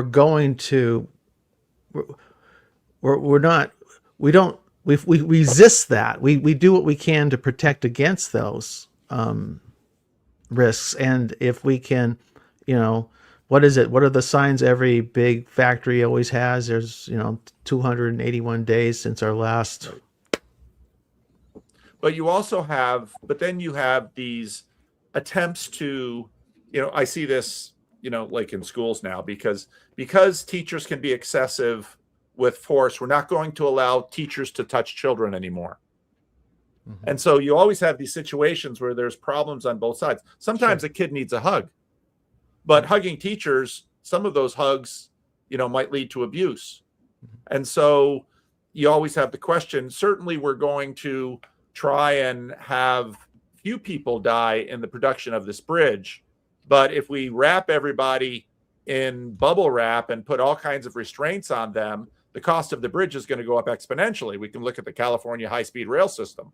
We keep trying to engineer the perfect system, and then very quickly a $6 billion project has a $13 billion project, and the only rail we actually have is between Bakersfield and Merced, which is like, you spend $30 billion for a railroad between Bakersfield and Merced. But this world seems to have all of these trade-offs built into it.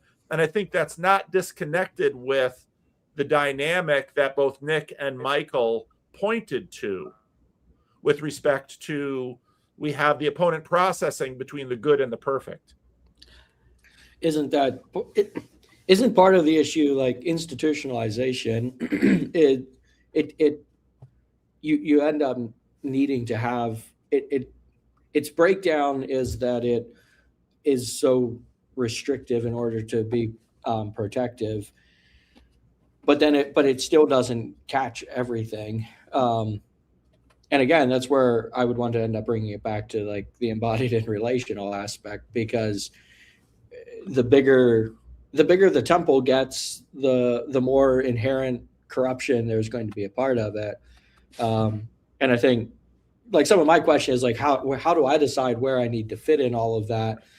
And more I just come to the spot of, I don't know, I need to be content with pitching tents among the temples and not let myself get too strung out by what's happening in the temples. And but that doesn't fix everything either. To that point, like trying to be content and pitching the tents, I think we actually squared the circle pretty nicely of like the 1 speed versus 2 speed religion, or the system versus the individual. When Michael said that whatever system you are in, choose integrity. It seems like that could be a good orienter, but some systems make that easier to do than others. Yeah.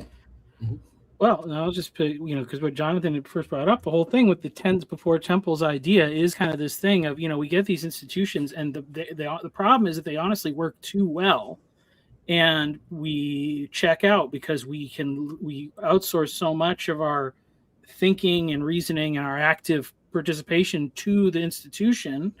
It's like if you look at all of those confessions that have like a date attached to them or something, whatever, the Baptist one's like 1689 or something, and and it's like that was awesome for 1689, and 1690 it was still good, and it was like maybe it had a really great run, 20 years, 50 years, I don't know, but at a certain point it was like clinging to the thing becomes more problematic than reworking it or whatever. This is just what happens. That's like why you have all these explosions of new religions or new denominations, like in the 19th century and all this stuff, because it's just like it's the map and territory thing. The territory is changing, and the map's no good anymore, and people need to start over. And so I think in some ways, maybe the key is to just put that process of building a map or building a tent or whatever, like into a regular practice. Don't just think of yourself as like a church shopper. Think about like what's missing, and maybe go find the church that's doing a close approximation to it and try to see if you can help nudge things in a certain direction or whatever. Because we do. They're the same problems, but they always present themselves in new ways, and so we need to keep updating things. And I think people like that stands against the thing of like, oh, look at how stable and solid this tradition is. It's been here for thousands of years, but like biological life has continued from the beginning, but it hasn't stayed the same. Like that's the longest like through line. Like things that, and that's the whole thing. Like the pyramids, they last forever, but the culture that built them did not. And yet the people that were living in the same desert in tents, you can still go visit them today. So the flexibility and the structure of the way that they live, it's not as complex, it's not as perfect. It requires more active daily maintenance, but it works better in the long run. So tents before temples, there you go. 800-page book summarized right there. Yeah. Change starts by pitching a tent in the lobby of the temple.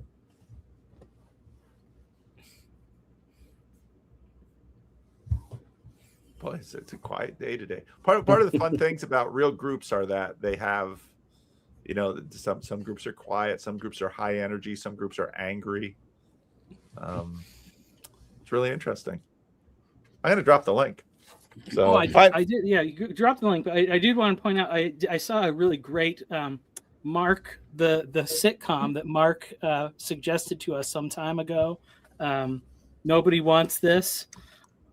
If I don't know, has anybody seen the second season of that? The second season was really good. It was not good, and then the end made it really, really good. Because it went with the whole like religious and not spiritual turn. In the end of the thing, the girl's trying to figure out like, do I want to convert to Judaism? And the sister-in-law's like, you're waiting for some miraculous sign, and it's like, no, just look, like you like that, you like doing the Sabbath dinner and lighting the candles, and you like the the being together and the talking and like arguing, and that's all part, like you're already basically Jewish. Like just don't stop waiting for the sign and just like live it. And I thought it was actually really good. And that was kind of an interesting thing to think of. It's a pretty morally it's not very strict form of Judaism, but in some sense you can say they reduced it to the thing that they can maintain with the most integrity, and that's what's allowed it to survive in whatever fashion that is. Because if you don't have all of the support from the environment, you can't do your like perfect, whatever, the Benedict option thing. You can't do like your perfect community. You need a lot of infrastructure to do that. But if you don't have a lot of infrastructure, you kind of have to strip down to essentials. But if you figure out what those essentials are, and that's where you put your effort, you can still do a good job. All right, go ahead. Sorry, I was going to ask what the map building process might look like. Guys, like map building process in these traditions, but this seems like a map building process. No, this one. Yeah, this works as long as you don't have systemic things that inhibit this kind of conversation. Yeah, that's the one thing I was going to close with was the my talking about church shopping or whatever, because I'm the ultimate church shopper in some people's point of view. But even as I'm looking at Catholicism at this point, I would say before you go to any church ask them what are their systems of accountability. Just demand it. And if they don't cut mustard, run, don't walk out the door. Don't even bother. If they aren't on it, if they don't have mechanisms to hold their people accountable, if their pastor can't get fired, if they don't have transparency, if they have NDAs, run, get out of there. Because I think if you want your kids to hate you, raise them in a church like that. You'll have. I guarantee you're going to have problems in a church like that. But do you think, Mark, even that, if they don't have mechanisms to hold people accountable, you're outsourcing to some sort of formalized structure rather than to people with integrity? Well, the Roman Catholic Church had, in some ways, they've got this enormous structure, and they had one of the most high-profile failures of that structure, right, because everyone had a degree of community, and it was like they just passed these priests around. Well, and the stakes couldn't be higher, right? Yeah. All right. Well, we've got two people in the chat that are going to spark things up. Claire, light this group on fire.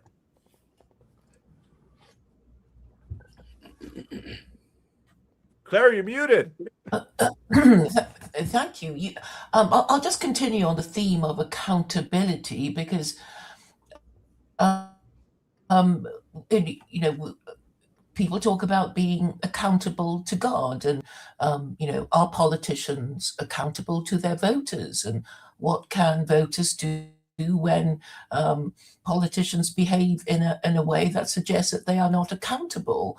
And then it goes back to the Declaration of Independence, saying that people are inclined to suffer all kinds of things just to cling on to the familiar, rather than maybe think outside the box. And I suppose I particularly want to address Americans in this regard because the history of America is that the founding fathers were not Christian, and I have this theory that the last 250 years of Western history has been really tentative moves to get away from Christianity, beginning with the American Revolution, which started the French Revolution and ended in the regicide and elimination of the entire Russian royal family. And this seems to me what the people who are not happy with the government have been doing, that they have been rejecting monarchy. And my other little idea is that Christianity just changed form when it crossed the Atlantic, because Christianity couldn't be, its oppressive, totalitarian thing of fining you when you don't go to church and burning you at the stake for denying the Trinity, and therefore, in its current form in America, it's just a lot of social clubs trying to be, social clubs that are functional, but because of the separation of the church and state, they will never be accountable. And Mark was saying yesterday about all these strip mall churches started by somebody who's basically the CEO of his church, and he can't be sacked. And Mark was talking about the non-disclosure agreements that you have to sign before you can work for that church. And I think it particularly applies to the spiritual advisor of Donald Trump, Paula White, who is now non-denominational and therefore accountable to no one. Speech over. Thank you. Well, I would say, number one, part of the reason that the Puritans came to America was so they could have their own rules to be enforced in their community. Number two, most of the founding fathers were some form of deist, which was very much downstream from Christianity. And even the founding fathers that didn't identify as Christians supported churches. Number three, I think actually accountability for political performance happens in America way better and in many democracies around the world than it does in, let's say, the monarchy of Saudi Arabia or the Chinese regime. So I think actually, even though in America our votes, our elections come around at regular points, there's definitely accountability because Barack Obama gives way to Donald Trump, gives way to Joe Biden, gives way to Donald Trump. And so part of what a lot of Americans are sort of dealing with is, in fact, sort of the chaotic element in our politics. And when you look at, let's say, I have no idea what we're going to have for a governor in the state of California coming up. And so I think actually there's quite a bit of accountability in these Western systems, far more than in other places of the world. And people are wrestling with the instabilities. And with respect to churches, very similar things. People in America can decide, I'm going to be a Muslim today, I'm going to be a Buddhist tomorrow, then I'm going to be a Christian, then I'm going to be a nun. They go all over the place very quickly because you're right, there isn't an accountability system, but in a sense, they are holding those religious organizations accountable by opting out. And the system, for the most part, allows them to opt out. So I think there's actually a lot of accountability running around in the world. So my little speech. There's more accountability in Well, I suppose in in the matter of. Hey, hang on, Jonathan's talking. Go ahead. You probably can't hear him. Speak up, Jonathan.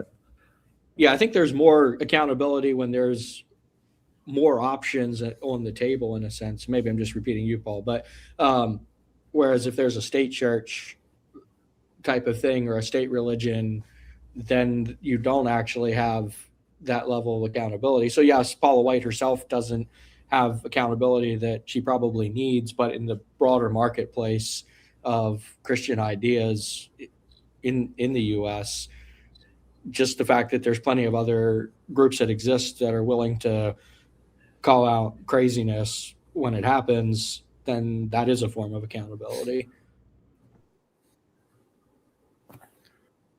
So, Joseph, go ahead. I was really, I was also thinking of George Washington's. I like where this is going. I was going to say it's also like super tied to this week's Torah reading, which is very convenient because I've been thinking about this. We're at the end of Leviticus, right? So we're at the part of the 7-year sabbaticals and then the Jubilee year, and then the blessings and curses of the covenant at the end of Leviticus, which are like, it addresses a lot of these issues in some ways, right? Because it talks about like if you kind of the curse of success, right? So if things are going too well and you're too powerful, then you can have all sorts of corruptions that can happen. And the curse of failure and of taking things too lightly. right? And just like, okay, like God is in the background, and I don't necessarily care. Like, and there's this word, like, you know, if you treat God lightly, He'll treat you lightly, is kind of the theme of the curses to some degree. And that's true for each of the systems. They go through. If you treat the land lightly, if you treat social, you know, justice lightly, if you treat the poor lightly, right? Like, so each of those kind of, then God, you know, will show you that you don't have control over those things the way you think you do. And a lot of this is like, it's something that I hope Luke's still listening, because I wanted to build on something. I wanted to flip his own critique on himself to some degree, which I think he'd appreciate. Because he was like, you know, you're talking about giving us you know, these systems as opposed to people with integrity. But like, to his own point earlier in the stream, systems aren't abstract. Like, systems are always done by people. So like, insofar as like the people are implementing the system with integrity, there's integrity to the system, and it's not, you're not divorcing it necessarily from, like, there's no dualism here, right? You can't divorce the way the system is implemented. We talk about whether the system is good or bad, but like, ultimately, like, what if it's the goodness of the system will only come through if the people have integrity in implementing it, right? And that's why it's so important. And Leviticus, right, its whole structure is saying, hey, you want to have this tabernacle, you want God in your midst, you want to be able to actually contain Him, then it's not about perfection. I mean, you're going to be holy because you are going to do all these things that are holy because I am holy, and those things are having these systems of integrity, of having justices, of not cheating at business, of, you know, having these things where if your, you know, your neighbor becomes destitute, you'll give him an interest-free loan, or, you know, yes, even if he has to sell himself into debt slavery, you know, you will make sure those conditions of that are not actually dehumanizing, right? And it has all of these things to ensure the integrity, and it's not perfection, right? It's talking about people who are going through really bad stuff. It's talking about people who need charity and who do fall into slavery, who do fall into losing their land, and all of these really bad things. And it's the way to be holy is not to transcend it and not to ignore it and not to just live your life in your own tent somewhere else, but to be part of these systems. And that is the way that the tabernacle actually like expands and can like be within the nation, right? Like, that's the way that God can stay within the nation, doesn't have to camp outside it. But it's talk about like intense, like, to Sartori's point of like, how do you maintain that and maintain that system, whether you're in a desert or in the land, right? Like, it doesn't matter. Like, both of them like have their challenges, but like, it is a lot of active maintenance, and it's living, and it's a process, right? There's no perfection. It's always a process. There's always going to be a back and forth, and that's why there's this like series of like, you know, if this befalls your brother, or then if this befalls your brother, it's even worse, and if this befalls them, it's even worse, right? And there's stopgaps over and over and over again of this whole progression, and it might all fail, right? And there's 49 curses, right? Because there's like, it can get progressively more complicated, 7 times 7, right? Like, this classical structure, and they're parallel to the Jubilee years, so right, the 7 by 7. But like, things can break, and there's this other. The last thing I was just going to say is there's this other classic question that comes up of like, there's so few blessings and there's a lot of curses in this. Like, why? Like, they should be equal. But an analogy I heard this week from a rabbi who was talking about this was like, think about a totally like tangential analogy, right? Like, you get a sports car, you give your teenage son a sports car, right? Like, that comes with a lot of power, and it can do a lot of things. And the blessing is the sports car. I don't know, like, you can list the 12 features on it, whatever. The ways that it can ruin his life are way more, right? There's like, you know, another order of magnitude of the ways that things can ruin his life, the ways that he can be injured and killed, or like, you know, be stolen, whatever, like all the things that could go bad. And it takes a lot of maintenance to like have that car, and it's powerful, right? Like, when you're given something powerful, like, you have a ton of responsibility. I don't necessarily think this is a critique of powerful institutions. One can say like the church, whatever that's supposed to mean to whatever Christians are here in different forms, right, could be seen, or any religious institution, as like a massive responsibility. And like, you know, it's going to be very, very hard to maintain. It's going to be very costly to maintain that sports car, right? And make sure it doesn't crash, and make sure it doesn't get stolen. And, you know, like, the parts have to come from Europe, whatever. Like, it's insane what it takes to maintain that. And the question is like, are you up to that challenge? Like, do you want that? You know, maybe you don't. Maybe you just want to pitch a tent and like, just, you know, and maybe that challenge is too much, and that's reasonable. Like, it's not necessarily everyone's calling to be at that level of like owning a sports car. Not everyone needs to do that. That's okay, right? Like some people are up to that task and are fitting for it, and most of us probably are not. I like that. I like that idea. Thanks, Joseph. I just want to say, brought up, because obviously the other part of the book that I put in there was studying like the Feast of Tabernacles there, the Feast of Booths, and just thinking of like what role that kind of a festival plays in a person's life, and just to the degree that which you reenact it or whatever. But essentially, it's like, oh, if you spend a week every year going out into the wilderness and living in a tent, it's going to really clarify like what is essential in life, and it'll also really help you appreciate the complexity of the life you get to go back to, probably in a way where you're more cognizant of like, oh, you know what, we do need to keep doing maintenance even around these big complicated structures that we all enjoy. So man, God is really smart when he thinks up this stuff. Yeah, I mean, I can tell you from doing it, the thing you get most is how dependent you are on things like the weather, right? And like how like things that you don't necessarily think about because you're in your house all the time. But when you're out there, like and what you're supposed to hopefully bring back is like the sense of like you don't really have control over your house. You could easily end up living in this tent or not tent, but whatever booth for like the next 7 weeks or whatever. If your roof caved in, if there's a natural disaster, if you lost your job, whatever, like it's all in God's hands. And like that, whether you're eating in that, you really do get that sense when you're in that booth.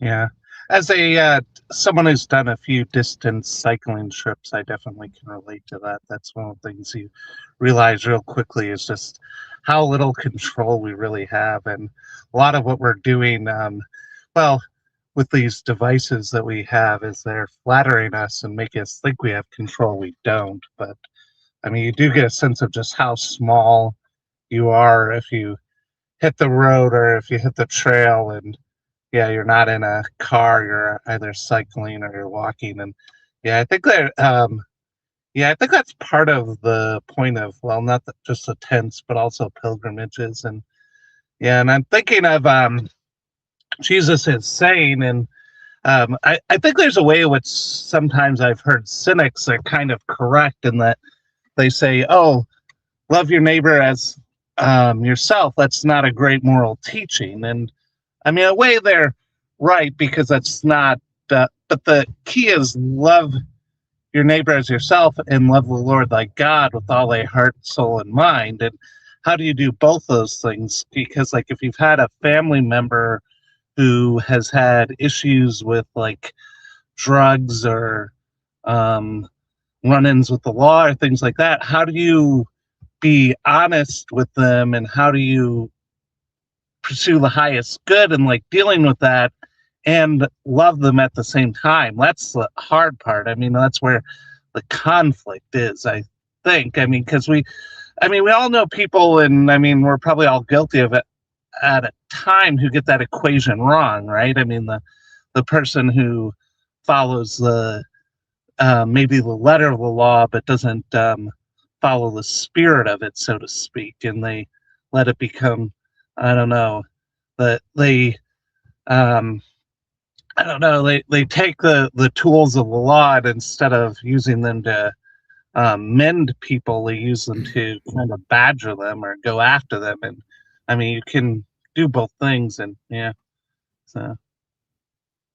Is that what you came to talk about, or did you have something else, Sam? I had that on my mind. I guess I was thinking about too with when I was watching Mark's live stream yesterday, and I watched a big chunk of it, but I unsuccessfully tried 3 or 4 times to put my daughter down for a nap, so I didn't join in, even though I was chatting. And with that, I was thinking about Ross Douthat, and he wrote a book this year, Believe, and if you've like watched some of the interviews he's done about it, what he's said is that he's kind of make a case for mere religion.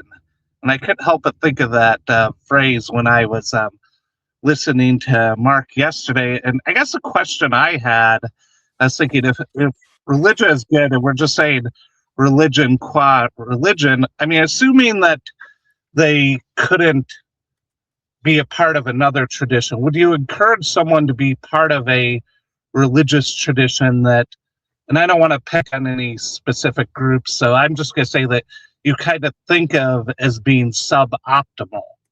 I mean, assuming that they're not going to be part of the more optimal church or synagogue or mosque, would you encourage them to do something that is maybe a little bit less than? Because one of the things that Ross says in that is, well, I mean, God in Christianity, he's not hidden from the world, right? A lot of what the point of like the gospel and Paul's teaching is that God is very much present in the world, and that's not a mystery. You can find him if you are looking for him. And I guess his kind of thing was, well, if you take a step in the right direction, God will take a step to you too. And I guess I've been thinking about that, and I think that's basically correct. I think I would probably encourage people to still go to church, even if I don't know, even if I cringed a little bit when they were telling me about the church they were going to, or it was not the church that I personally. What if it's the FLDS, Fundamentalist Latter-day Saints, right? You're in the creek, what they called the creek, that little valley and the junction, the border of Arizona and Nevada, wherever it is down there, and it's the whole thing is in the hands of Warren Jeffs, and they've ritualized the abuse of children, literally ritualized it, put it in the temple. Yeah, and it's the only religion in town, by the way. Let's just say, and it's the only religion going, and your whole family, your whole life is there. The price of leaving is tremendous. But what's the price of staying? See, this is. I would. Well, I mean, it takes a lot of courage to. Yeah, the question would be assuming that there's not something that's obviously abusive or harmful happening. That's maybe just like they have like goofy theology, or I don't know, you don't like their music or something like that, which, I mean, people fight about these things. I know it sounds silly, but. Well, so there's simple religion. It's probably worth distinguishing between simple religion, which can be very profound and important, versus what we might call, what I'm flippantly throwing around, generic or demonic religion, which is corrosive to the integrity of the person and has long-term negative consequences. So, I mean, but simple religion, I have no problem with simple religion. That's the main thing of Daniel Garner, O.G. Rose's big book there that he wrote.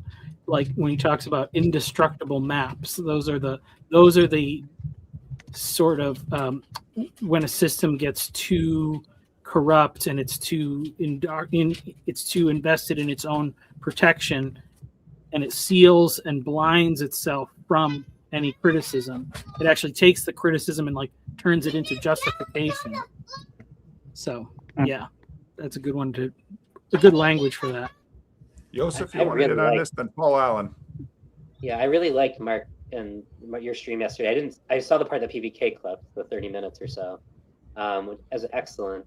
I left a lot of comments there, so I'm not going to repeat them here. You guys can look at them.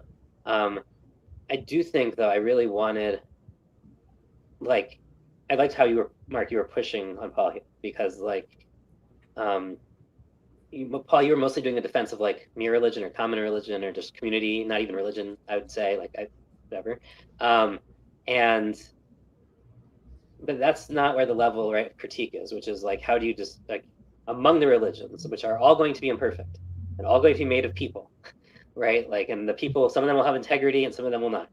And some of them are going to be theologically inclined, and do all the philosophy, and some will not.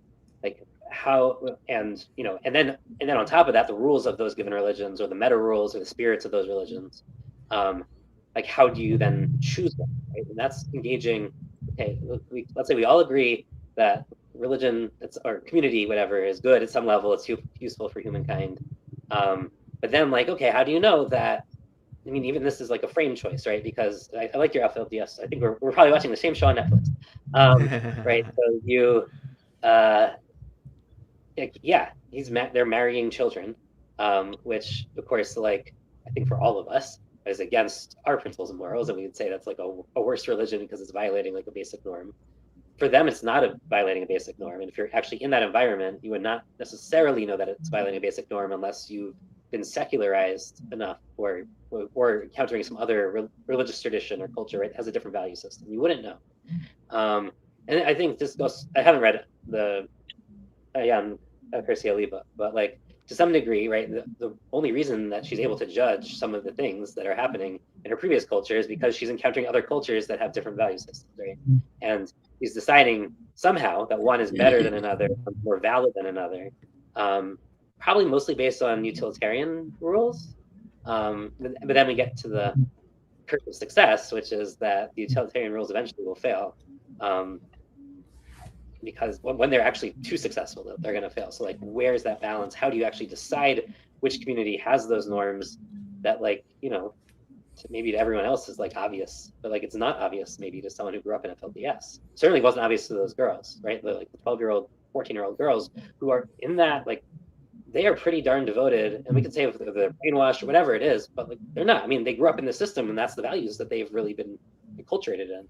And I don't know that they would have had that dissonance necessarily if they didn't have a separate culture kind of to. So I'm going to get off here, but I guess I do just maybe want to add one comment, which is, I mean, systems can be corrupt and flawed in so many ways and can abuse the people who are parts of them. And I don't think anyone would deny that, but I guess at least from what I see among my family and among my friends, I see more fear of just being an individual and in myself too. I don't see that most of the people I know that I'm worried about them being part of a group that's going to abuse them. I see more that they're afraid of being part of a group. And I mean, and I don't just mean religion either. I mean, it's the whole bowling alone thesis. I mean, it seems like every kind of organization is weaker than it was probably 20 or 30 years ago. So I guess in that sense, I kind of wonder if maybe we're misplacing our fire. Not that the FLDS or don't necessarily deserve some fire or some shots at them, but yeah.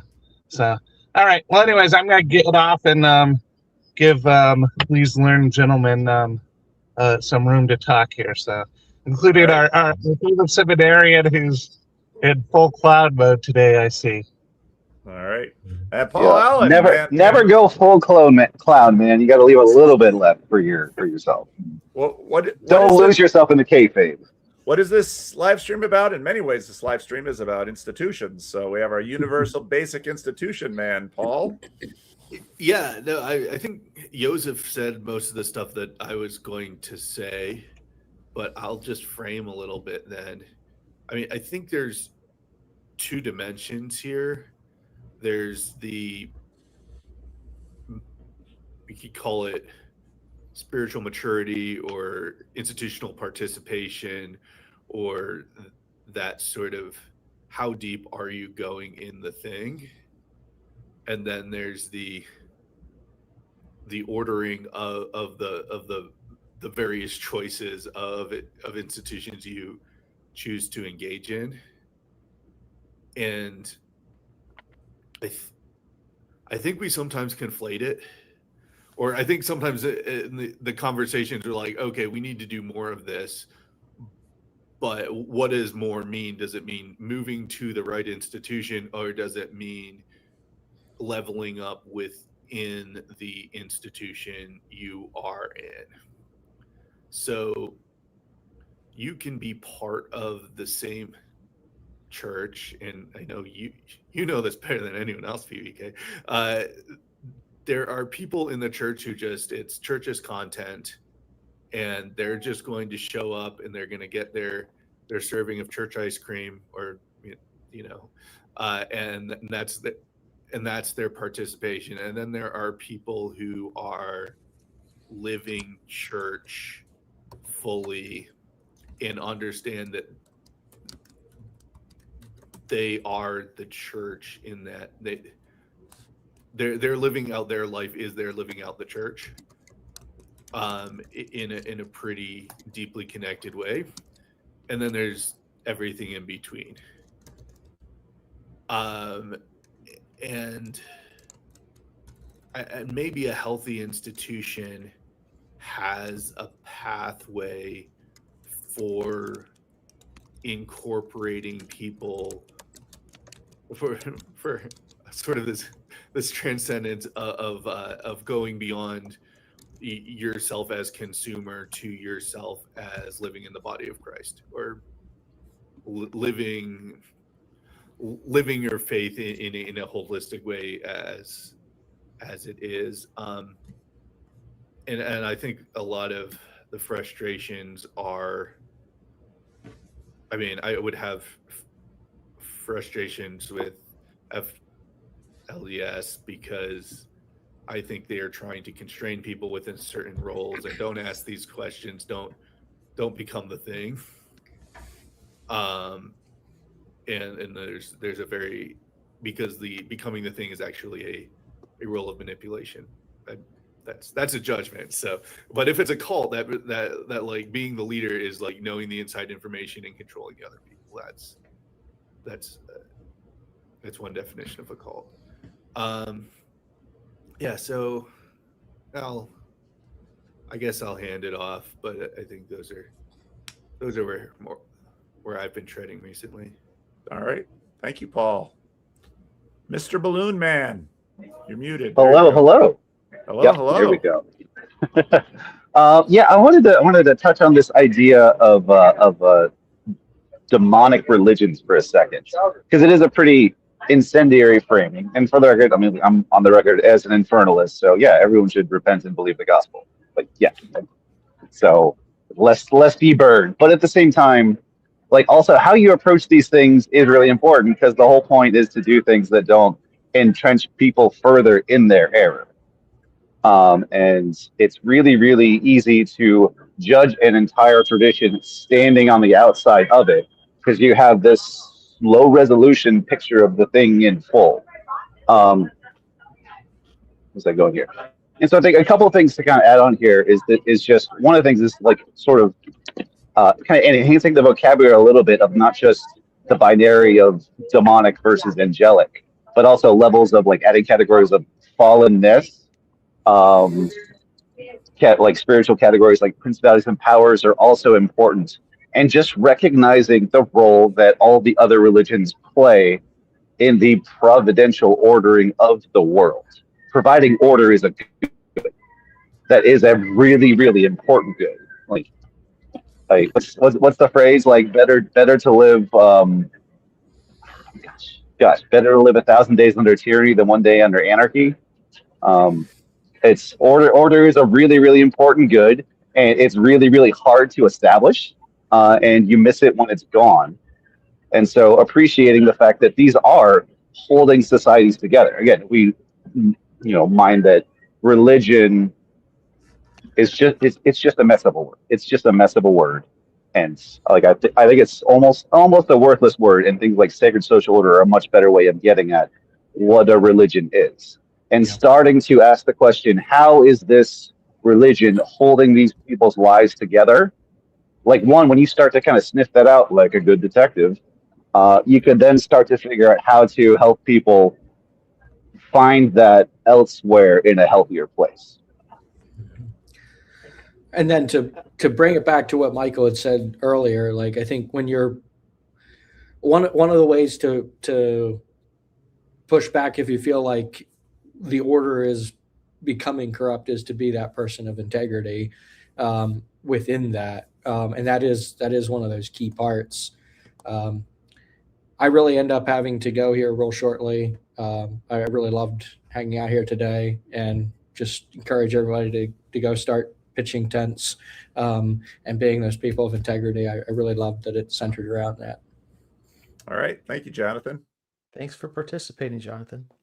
Go ahead, Joseph.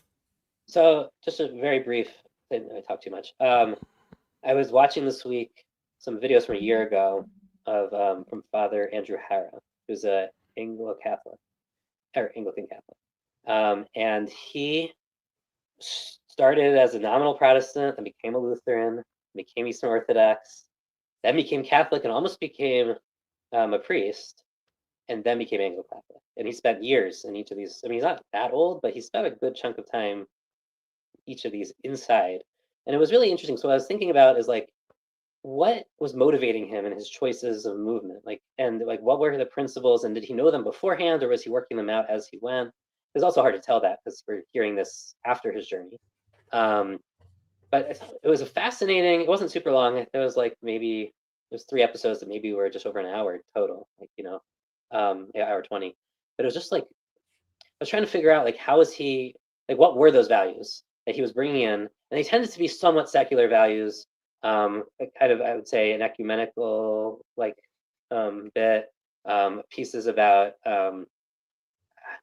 consistency with the past mattered a lot to him. Some things around hierarchy and wielding power inappropriately. He had a lot of problems with Francis, for instance, and the consistency of Francis, let's say, with previous popes in Catholic tradition. And also just the idea of infallibility, I think, really rubbed him wrong at some point. And it was interesting to kind of see where that was leading, because he wanted all these things. He knew the community was important. He knew that he wanted high liturgy, right? He wanted super ritualized. He wants the songs. He wants some level of hierarchy, but he's also wary of how much of that should be there, and how much, maybe not just how much, but what is the accountability structures of the hierarchy, and how consistent is it with the past and with the feedback. And part of it was also made me think of, even in let's say God and the curses and stuff, and the very utilitarian view of religion, that if you don't do these things, your life will fall apart. If you don't have integrity, if you don't give to the poor, if you don't maintain, treat people properly, whatever. Time scales matter a lot to this. How quickly, and it's not just about having feedback, but if I have immediate feedback on everything I did wrong, I couldn't live. But if it's too slow, then I also don't have enough of a tightness that I actually change things. And it might be intergenerational. And that's really hard, because to have integrity isn't just I am perfect. It means that I'm also responding to feedback well, right? And if I don't get that feedback at the right pacing, that's a really big difference. If it takes 50 years for me to have a jubilee, I might be dead, right? It might be too late to have that reset. Maybe it helps my kids, that's great, but and I was thinking about that too. We don't really talk about, I think a lot of the time it's just what's the perfect thing? What's the static image of the ideal church, the ideal synagogue, the ideal community religious structure, as opposed to thinking that no, it depends on the perfect thing is always changing. The perfect thing, I have an evolutionary metaphor. You don't have to believe in evolution to take the metaphor. Ecological niches, religions, fit their niches really well. I don't know that Catholicism would have actually done very well or been the better thing than the Aztecs if we threw it just as or the more if the Mormon story was true and Israelites showed up in the New World 2,000 years earlier, right, at the destruction of the temple, and they gave them this, would it have outcompeted? Would it have actually succeeded? Would it have that been the best religion for them? I don't think so. It's very fitted to the lands you live in, the people, the current culture that they're already dealing with. That's why everyone adapts Christianity to their own kind of syncretic thing, and you get all sorts of funky things in the world, right? Because all sorts of syncretic, Latin American things or Asian kind of combos that come up. Anyway, so I was thinking about these things and speed of feedback. This is really important. Yeah. Thanks. But I don't think what's Catholicism better than for the Aztecs? I don't think it would have succeeded 200 years earlier. I don't think it would have been better if they had showed up with less horses or less guns, right? What part of Catholicism actually succeeded against the Aztecs? Was it? Yeah, I think that whole idea. I'm sorry, Joseph. Just that idea that the Catholics beat the Catholics defeated the Aztecs. I think it's a better argument can be made. The Aztecs defeated themselves because they created so many enemies in the tribes around them and the nations around them that the Catholics had instant allies when they arrived. Right. The Spanish, there were only a few hundred Spanish on the ground when the Aztecs fell, and but they had this enormous army of allies that were native to the region, plus they had the biology at work that was, already having an effect. The germs are a big question here, right? Like, was Catholicism better because it like made worse diseases that like people didn't have immunity to? Like, that's a weird argument for Christianity. We make the best, most dangerous diseases, and now China can like give you a run for your money, right? Like, I don't know. That's a weird way to go, but I guess you could argue it. Well, how much influence did the Muslims have in making Spanish Catholicism? Because that was hundreds of years of war that made them into the fierce fighting people that they were when they were dropped into the middle of the New World. Well, this is also the thing of like a religion is not identical to the civilization that has adopted that religion, and how to separate those two. You do again, religion is you can't. It is a Catholic civilization, but is it just European tech and European genetics that wiped out the Aztecs? And if they were still like vitalistic pagans, the same result would have happened. So there's also there was a carrot aspect where the Franciscans and Dominicans were going in and setting up these missions that were trying to do evangelization and like building Spanish civilization in with the indigenous people. And while there were abuses, there was this whole carrot aspect of it where there was in fact Christian civilization being built. The carrot's the minority though, right? You kill 80% of the people.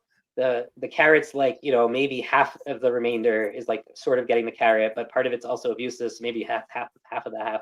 You're talking about, okay, so there's a little carrot, but like majority, hard to say. Well, I mean, maybe in some waves. I mean, like, 'cause I think a lot of the ones here around San Antonio, it was like, yeah, they showed up and everybody was like, yeah, we'll sign up for this. This is better than our normal thing that we do. So, but it wasn't better than the normal thing. I mean, think about the book of Joshua, where you have like a few folks, Rahab and the Gibeonites, that respond to the carrot, but most of the folks they get the stick.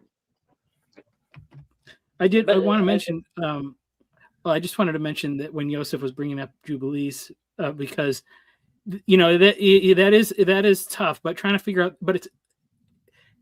There's all those fourth turning people and trying to look at like the seculum and the 100-year cycle. And that's like really hard for anybody to actually get their head around. But God puts it at 50 years, and it was, most people probably have the opportunity to experience it once, maybe twice, hear about it a lot. And if you get it twice, that means you get a second chance. So if you screw it up the first time, what you're going to do the next time it comes around. So and that's, because God does want intelligibility of feedback to be a part of all of our systems. I think that's an important part. There's the 7 years within the 50. So you're getting like minor resets all the way through up to the 50. It's not, but I was going to go to a different point. Someone is saying this is better than what we had, the normal from before, but it's not the normal from before. This is better than the collapsed Aztec Empire and the collapse of the Allies and everyone being dead. So all that infrastructure is mostly gone now. It's been totally degraded. They've burned all our books. We can't pass on anything. So in the absence of everything else that has collapsed, we don't have the infrastructure anymore. Yeah, now Catholicism is better. Okay. But you can't really compare apples and oranges there. We're not comparing it against the height of Aztec civilization. We never compare apples and oranges. When the Aztecs show up, all of the people who were enslaved by the Aztecs are like, well, let's see, we got these horse guys and we got what we know. Let's vote out with our spears what we know. I mean, and this is some ways but they might have wanted probably to go what back we're gonna have in 2028 in America. It's gonna be like, well, we had Trump and we have the Dems. Who are we gonna vote out this time? Yeah, but they might have wanted to go back to their previous lives, right? Depending the slaves, I'm sure some more did. than the Catholics. They just didn't have that choice. And then we have the problem of collective. How many of them? I mean, they didn't, I don't think all the little tribes had a little vote, and then they all did what the vote said. I mean, we're all of our grasping, trying to get on these things. Tough. But the parallel is slaves in America, right? The two, right? When the system falls, like obviously they're going to go to the union. Like it doesn't matter if the union still has racism, it still has issues. Like it's obviously the better alternative. And yeah, maybe some of them could try to go to Liberia and set up a whole new thing.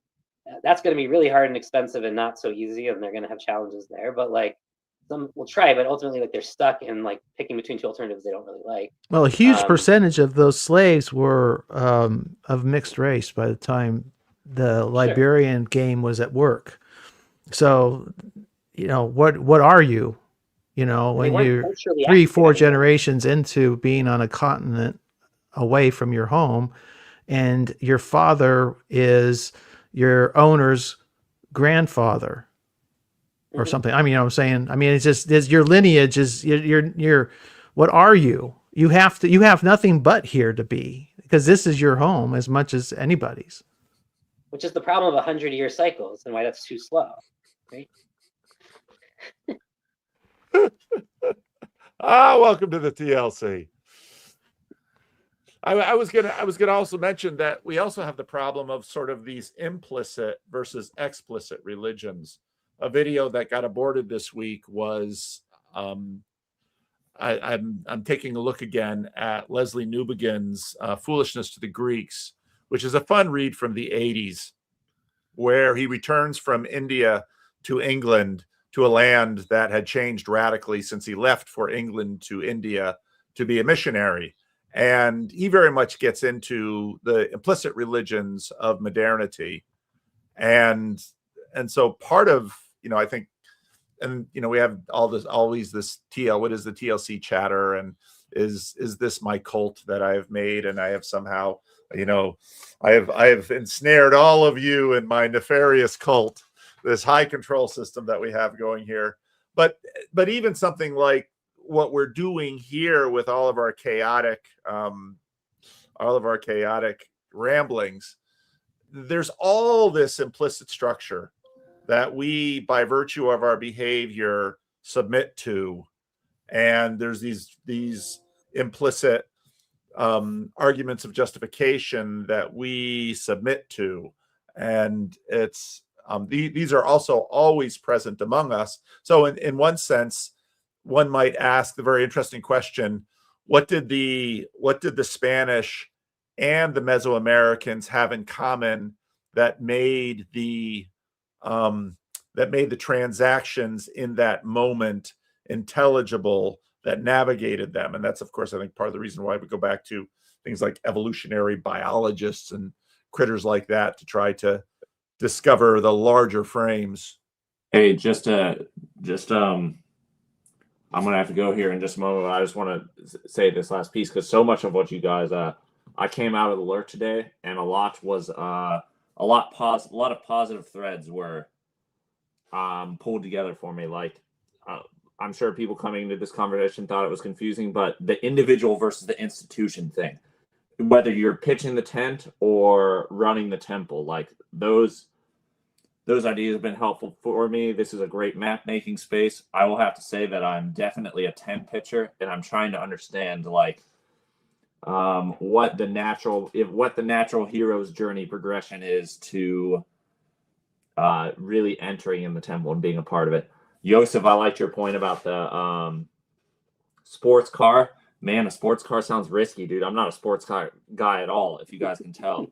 I can't. It's hard for me to get my hands on one just for certain circumstantial things. So, yeah, I appreciate you guys. Thanks for thinking on these things openly. Thanks for coming out of the lurk, Thanks, Nick. Nice meeting you. Great to meet you. Appreciate you guys. Come around anytime on my channel. You're welcome. Heck yeah, let's hook it up, Mr. Parker. All right. Don't call me Mr. Parker. Yeah, he's a Californian. He's from Redding. He's a boomer like me. Call me by my first name. That's it. I love the degree to which Michael Sartori has been colonizing the corner with an 800-page book. I love it. You're late. You labored not in vain, Michael. Well, that's good. which to me is, again, I mean, the PVK cult aspect. I also liked when Neil says, what if PVK quits YouTube tomorrow? Will this thing continue? And I think so. So I had another conversation with someone that most of you will guess who I'm talking about, where for years I've had the conversation with respect to institutionalizing the TLC, having a 501c3, having, all of this kind of thing, which is something I think about because I do live in an institution. I'm a minister of a church that has accountability structures and all of those things. But this whole TLC thing it's so much implicit institution and not explicit. And, people can sort of rise in hierarchies, and someone can write an 800-page book with a metaphor of temples and tents, and just watch that little metaphor go out and colonize people's minds and take shape in the world. And another guy can come on with balloons on his head. And me, I love sort of, Vervaeke might call it, it's sort of autopoetic in that it's we see the order coming together even when there's no obvious external. I'm not telling people what to do, but to just organically watch the relationships grow and the other channels multiply. And we're sort of in a network, a flotilla, but all the captains are independent. And personally, I love that. But of course, that is also a product of my formation and culture.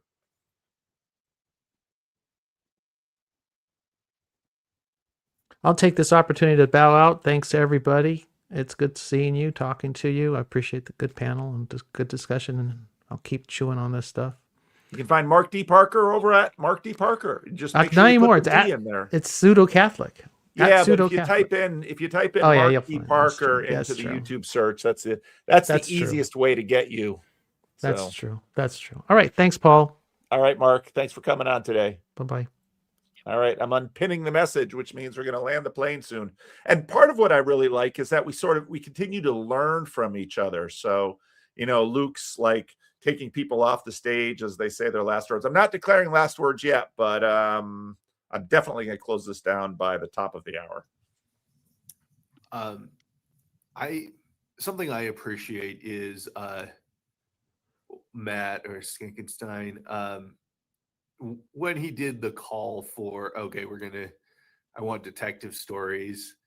That was fun because then I could write my little detective thing. And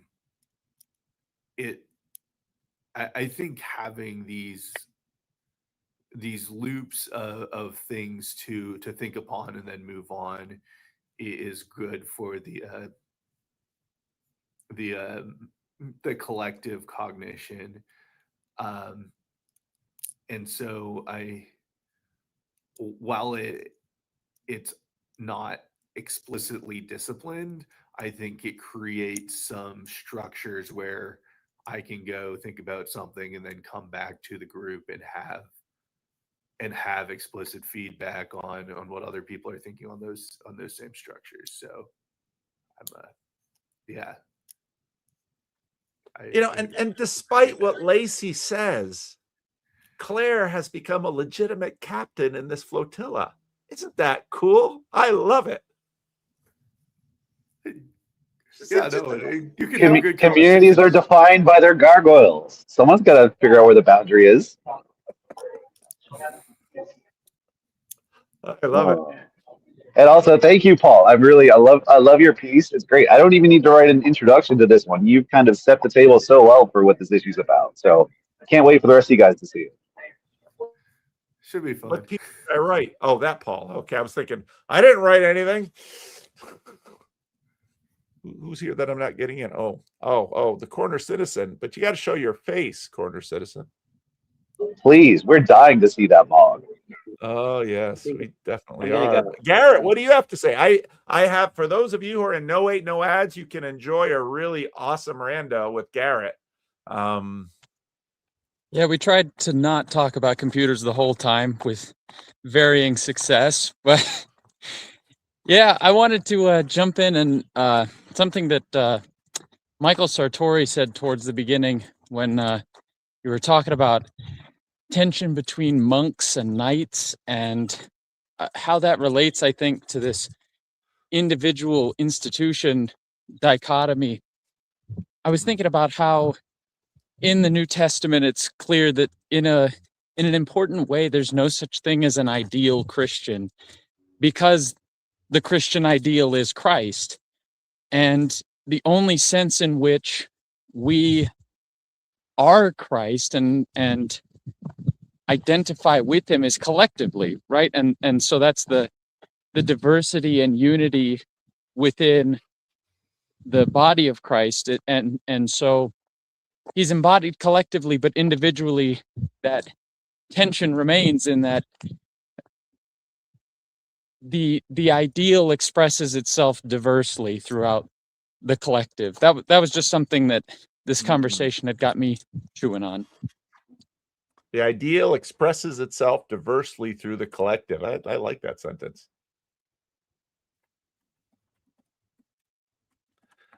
What is so cool to me too is, like Garrett came on a live stream.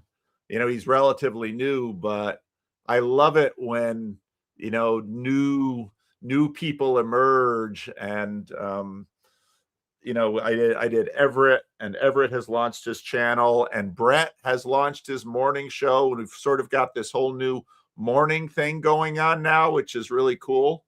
So even though I know some people get frustrated sometimes at the lack of institutional formation, and they're anxious about, let's say, the durability of this, I actually think I'm amazed how durable it seems, given we don't really have a functional economic ecosystem here, but it's sort of worked so far. What do you think, Paul? You're the economist. Do we have a functioning economic system here? Well, there he is.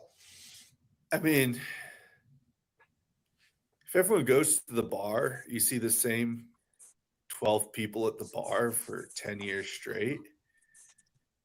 And it's not a functioning economic it's a negative economic ecosystem, but those are life-changing friendships.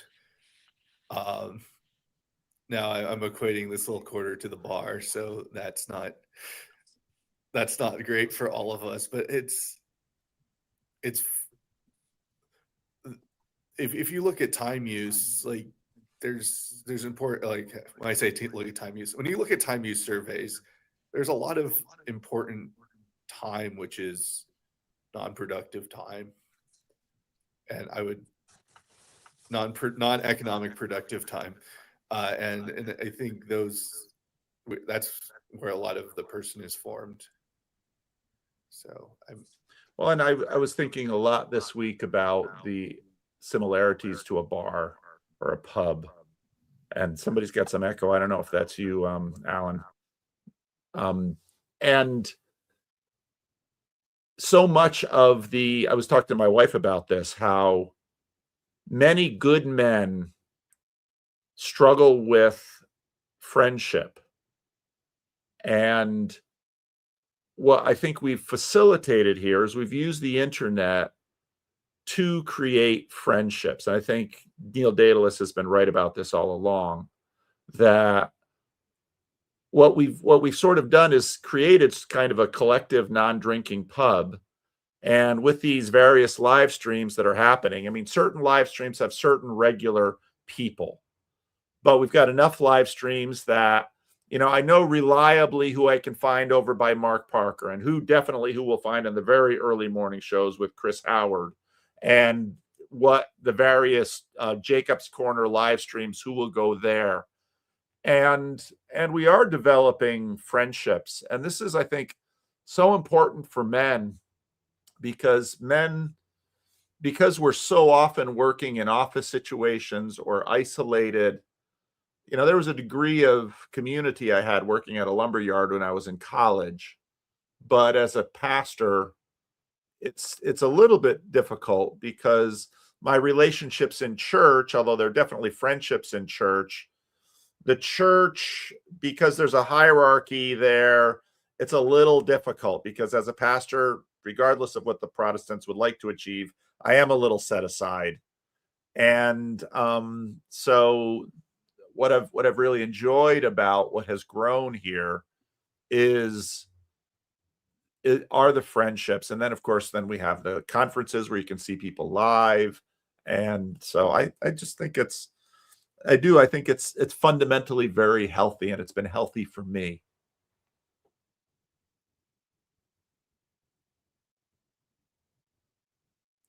Alan, you jumped in. What do you have to say? Yeah. Yeah, I just wanted to jump in for a second. That was good. And yeah, I agree about the friendships and having a structure. Um, uh, but yeah, I think one of the things I like about the TLC is also that it's complete, like the fact that it's voluntary. And I think we don't often talk about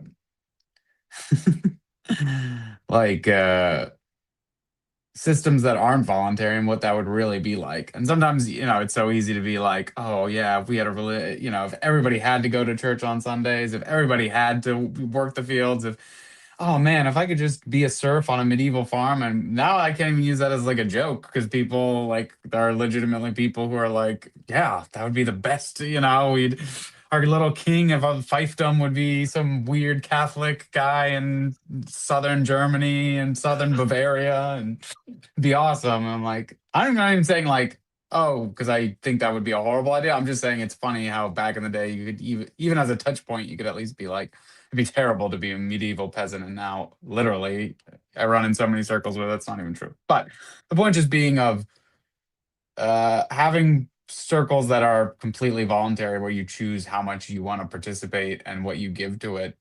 I think it shows you like it causes a humility and an appreciation for the people who do decide to show up. Yeah. No, I agree. And we have, I'm regularly struck by the quality of people that show up here. And lots of different qualities. But I look around at the friends that I've made in the TLC. We've got some really brilliant people. We've got some people of astounding character. We've got some people of, really wonderful skill sets and such a diverse skill set. I mean, who was I to think about a seminarian who can make balloon clowns? I mean, that wasn't on my card, but there he is. And I even talked to my local cluster here, and I was like, yeah, maybe we should it'd be really nice to have Skank do an internship in my church. And everybody looked at me. You're gonna have a guy named Skank do an internship in your church? I thought he's got some theology, and I bet you'd be an interesting preacher. And yeah, I wish I had place for Skank at Living Stones. And they all looked at me funny, but so Skank, I'm very available in the winter months, like November through February. I mean, we'll see. All right. Yeah. Well, it is the weather here is definitely better than Seattle. It's not as good as Southern California or Arizona, but it's definitely better than Seattle. You can make your balloons down in Old Sac by the railroad museum. Great railroad museum in Sacramento, by the way. I am very hobo coded, so that is very fitting. All right. Maybe it's time for last words, and I'm gonna pull you from the stream just like because we and again, another thing I really love about this whole thing is we learn from each other. We watch somebody do something, and it's like, oh, that's good. I'm gonna try that, and then we adapt, and I just love it. So, all right, who's got a last word? I can go first. All right, Paul. I think we attract good people. I hope we're attracting good people because people are tired of consuming content and they want to actually engage in conversation. And I think higher quality, that's a horrible thing to say, but I think the type of people we attract are those people. So And if people are just happy being just consuming the content, they're not going to jump on these. So there's a healthy self-selection here, and maybe the self-selection is like leaders and pastors, like not in the formal sense, but in the people who are willing to sort of step up in whatever this new thing is. But anyway, I agree. And I think, so much of YouTube is just dunking blood sport. I get so tired of that. And I think we got a little bit of, we get some little spats here, but so much of this is much more, let's listen to each other, and let's let me learn from you instead of just wanting to somehow defeat you on these stupid little screens. What a petty game. So I don't know. You're not going to convince me to be Calvinist, Paul? I don't think I will. But hey, if you want to move to Sacramento, who knows? All right, Paul. Thanks for jumping on. All right. I like this. I like this Luke thing that Luke started. All right. Who else has a closing thought? I just have a couple of commercials, but I'll throw those in at the end. Oh, okay. So Skank is going to get the last word. So Michael or Garrett?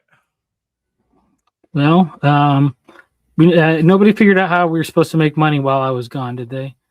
No. Oh, okay.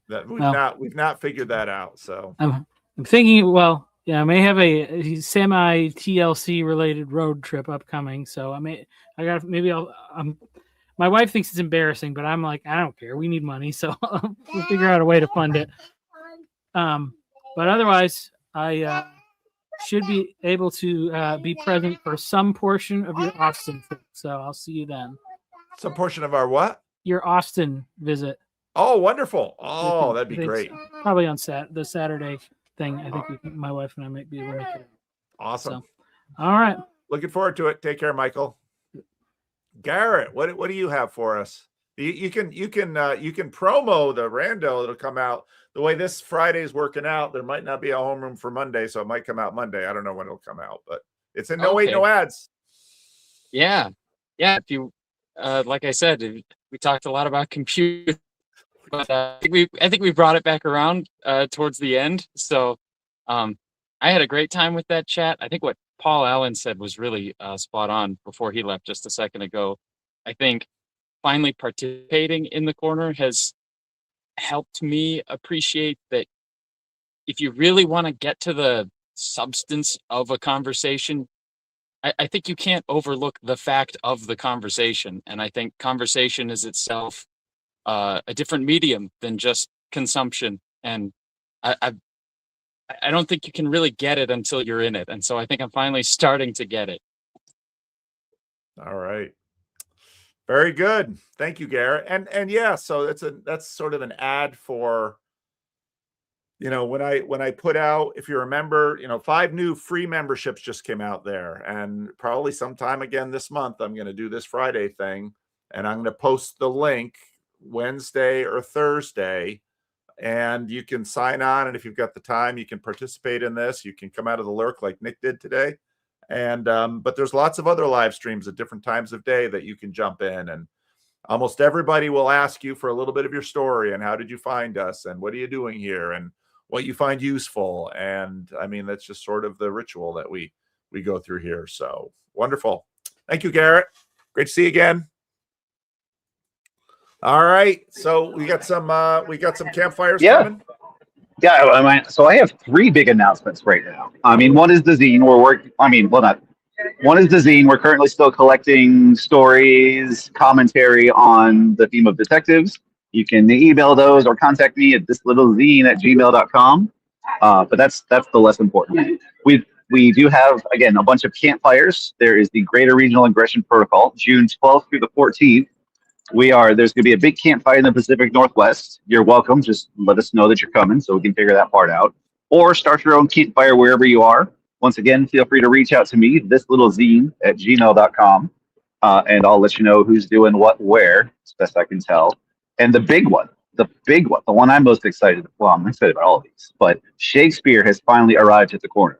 David Busuttil announced yesterday that we are currently fielding what's the word, auditions for a reading of Macbeth in the near future.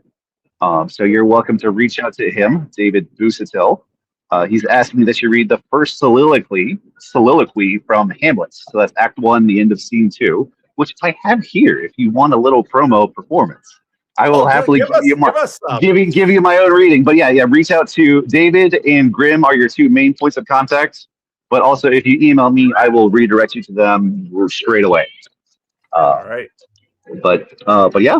You want a little Shakespeare to close us out here? Lay a little Shakespeare on us, Skank. Okay. All right. Oh, that this too solid flesh would melt, thaw, and resolve itself into a dew, or that the everlasting had not fixed his cannon against self-slaughter. Oh God, how weary, stale, flat, and unprofitable seem to me all the uses of this world. Fie on it, a fie! 'Tis an unweeded garden that grows to seed things rank and gross in nature. Possess it merely that it should come to this. But 2 months dead, nay, not so much, not 2. So excellent a king that was to this. I parry into a satyr, so loving to my mother, that he might not fatigue the winds of heaven. Visit her face too roughly, heaven and earth. Must I remember? Why, she would hang on him, as if increase of appetite had grown, by what it fed on. And yet within a month, let me not think on it. Frailty, thy name is woman. Little month or year, those shoes wore old, with which she followed my poor father's body. Like Niobe all tears, why she, even she, oh God, a beast that wants discourse of reason, would have mourned longer, married with my uncle, my father's brother, but no more like my father than I to Hercules. Within a month, ere yet the salt of most unrighteous tears had left a flushing in her galled eyes, she married. Oh, most wicked speed to post with such dexterity to incestuous sheets. It is not, nor cannot come to good, but break my heart, for I must hold my tongue. Wow. There you go. So if you've got a heart, I've set some of you might remember Sonata, who quoted Shakespeare to me on his rando. So I sent him to Grizz and to David. And so awesome. I love all of these little projects going on too.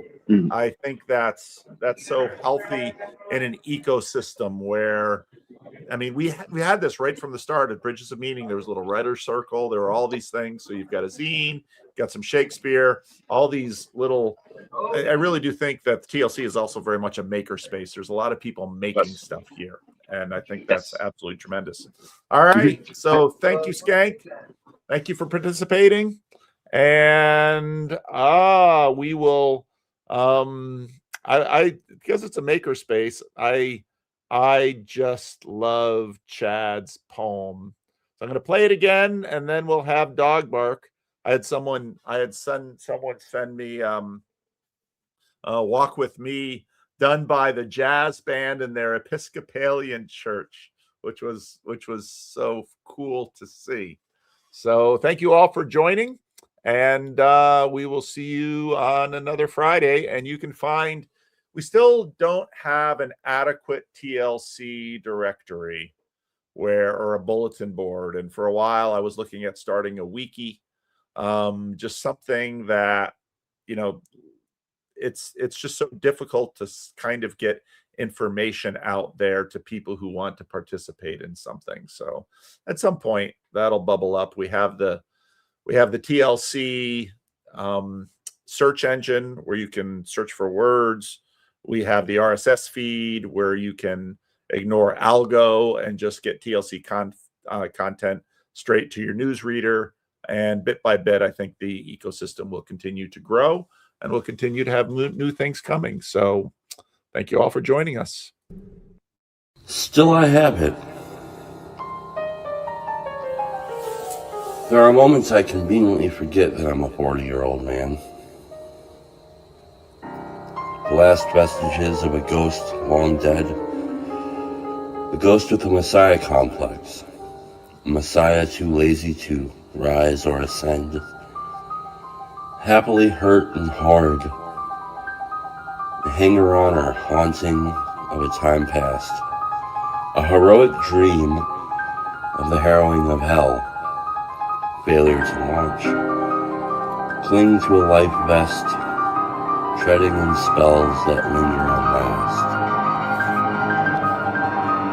Mom and Dad, righteous and mad, daydreamers with ghosts of their own.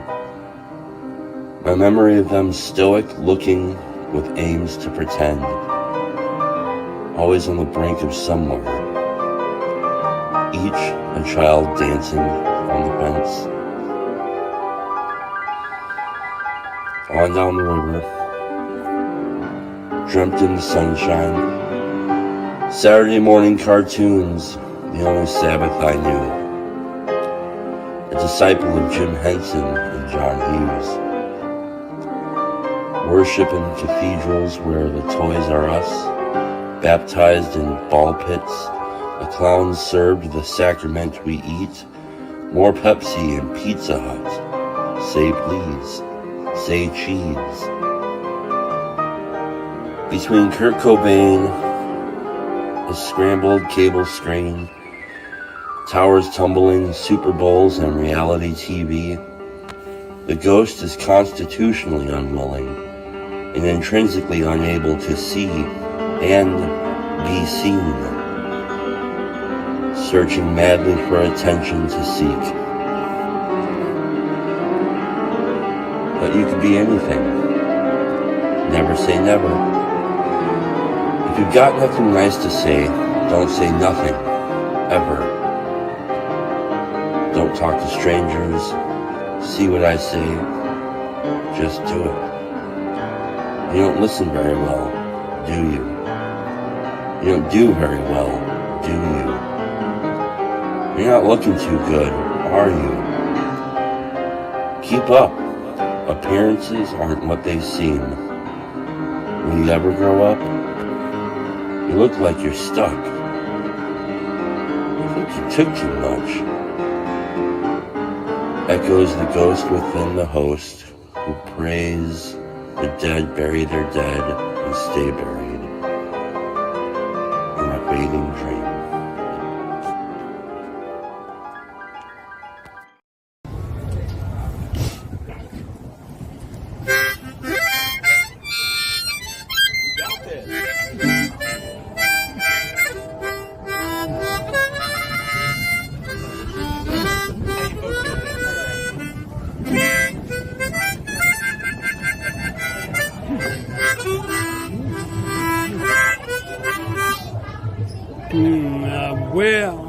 Where are you here? Oh, there I am. Hey. Where are you? There. Got me? Oh boy.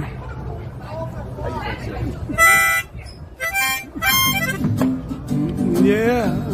Walk with me, Lord. Walk with me. Come on, man. Walk with me, Lord. Walk with me. All along this Jesus journey. Walk with me, Lord. Walk with me.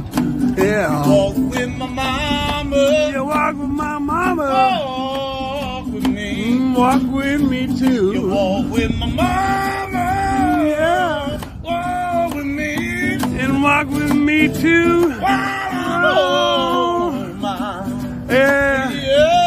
Jesus journey. I want Jesus. Want Jesus. Walk with me. Walk with me. Hold my hand, Lord. Hold my hand. Hold my hand, Lord. Hold my hand. All along this Jesus journey. Hold my hand, Lord, and hold my hand. Walk with Moses. You walk with Moses. Walk with me. Walk with me. You walk with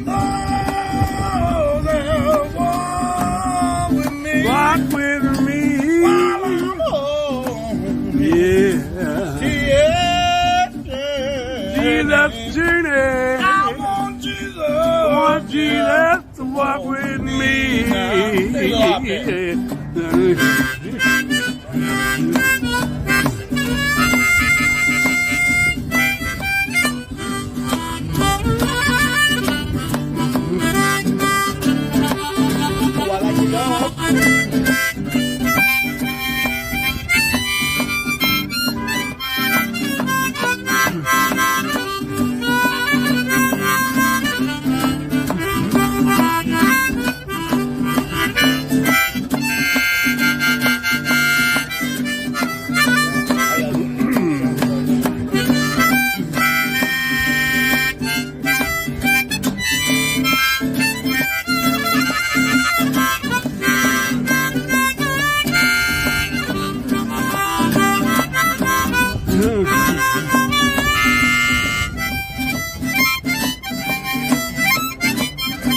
Say, walk with me, Lord. How y'all doing? Walk with me. Walk with me, Lord. Walk with me. Walk with me. Come on, yeah, Lord. I want Jesus. I want Jesus to walk with me. To walk with me. Walk with David, a little shepherd boy. Yeah, you made him a great king. I know David shouted for joy. He walked with David, and he's a little shepherd boy. You made him a great king, and David shouted for joy. That's right. Oh, yeah. So walk with me, Lord. Walk with me. Walk with me, Lord. Walk with me. All along this Jesus journey. Walk with me, Lord. Walk with me. You gotta walk with me, Lord. Yeah! That was rocking great, brother. Oh, yeah.